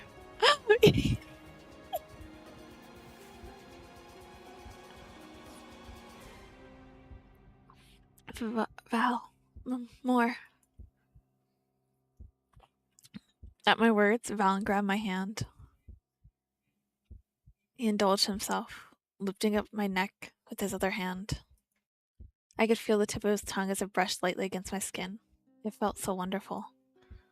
The familiar stench of rusting salt reached my nostrils, but that was diminished by a sweet feeling of bliss beneath my skin. Val. I was losing energy from the blood loss. Not that I cared at the moment. Slowly, I felt my consciousness leave me, as I was enveloped in black euphoria. Please don't tell me we died. Please don't tell me we died. Shady. Oh, god damn it. I'm so sorry. Please wake up. Please. Everything looked so blurry and so dark. Eventually, the color came back into my vision. So did the light. Oh, thank God. You worried me sick, Shady. I was laying on the bed, drained. Literally. Oh, what happened? I drank too much. I'm sorry. It was a funny taste in my mouth. Familiar taste of medicine. Did you give me... Yeah, I gave you some of your pills. Yeah, that's right. The medication prescription medicine I ate whenever I had anemic attacks of hypoglycemia. Wait, Valen? Yeah? Where did you get those pills? His face froze. The only place I got those pills were either at the hospital or at the nurse's office. Only the doctor or the nurse had them. How did you get those pills? Val gulped. He looked away, avoiding my gaze. I should get home. Bro, you should tell me you just drank from me. You should just tell me where you got the pills. Scrambling on my bedroom floor, he grabbed his homework and backpack. Without giving me enough time to say goodbye, he left through my door. I sat in my bed, reminiscing. I had so many questions in my head, unanswered. It left me frustrated and miserable. Shady? There was a knock on my door. It was Dad. Ooh. Yeah? Come to the living room. We'd like to speak with you. They're gonna kick me out? Mom and Dad sat on the living room couch, their faces stoic and cold. You will no longer be living here. What? What do you mean? We don't know what changed ever since our daughter's accident, but we know you're not who you say you are. We're sending you back to that woman. No, they're actually kicking me out. Oh my god. What were they talking about? I didn't understand. It's not worth the money anymore. And my wife and I want our lives back. And our real daughter back. Oh, they're getting paid. What are you talking about? You know, you're not her. Our daughter is normal. You're not. That's why we're sending you back. You're not us. And frankly, we've had enough playing your parents now. Mom, Dad, you can't be serious, are you? What are you talking about? What do you mean I'm not like you? What am I? Mom and Dad exchanged glances. Sighing, Dad responded, We don't know. Silence filled the gravity of the room, of the situation. Were they really doing this to me? I couldn't understand. And you couldn't find it in your heart to love me as your own child? Despite being different? The guilt was painted clearly on their face, but it was overshadowed by something. By fear. They weren't sorry for me. They're sorry for themselves. In a few days, you'll be moving out. That woman will take you back into her car. What woman? You'll know soon enough. I feel like it'd be Valen's mom, unless it's somebody different. I look down, trying to take it all in, but failing. May I be excused to go to my room? Yes, we're finished saying what we have to say. Start packing soon. Holy shit. I locked the door behind me.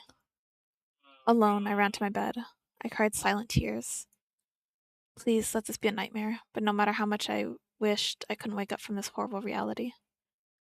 As fatigue finally took me over, I cried myself to sleep. Oh my god. That's so upsetting.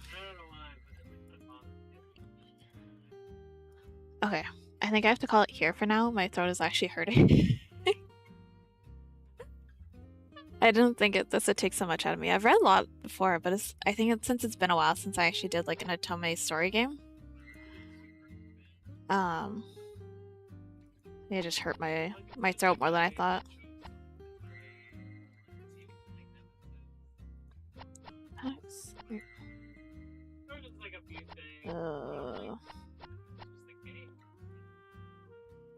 Okay. Yeah, save my game. Oh, don't mind that. Oh no. Okay. Figuring things out. Teehee. Okay. Thanks. I hope you have a good night's sleep. I appreciate it. I just need to give my voice some rest. I've been drinking a bunch of water too, but I think it's still.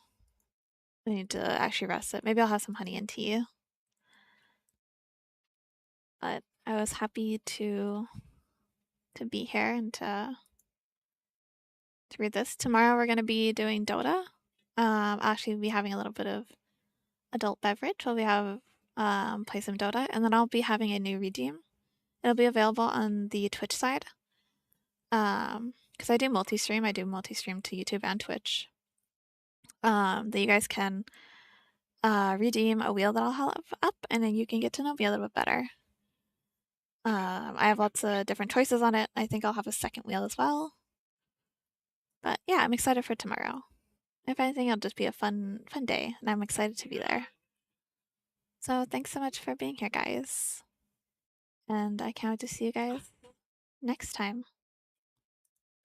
Thanks so much for watching, guys. No worries. I just appreciate you being here today. So thanks, guys.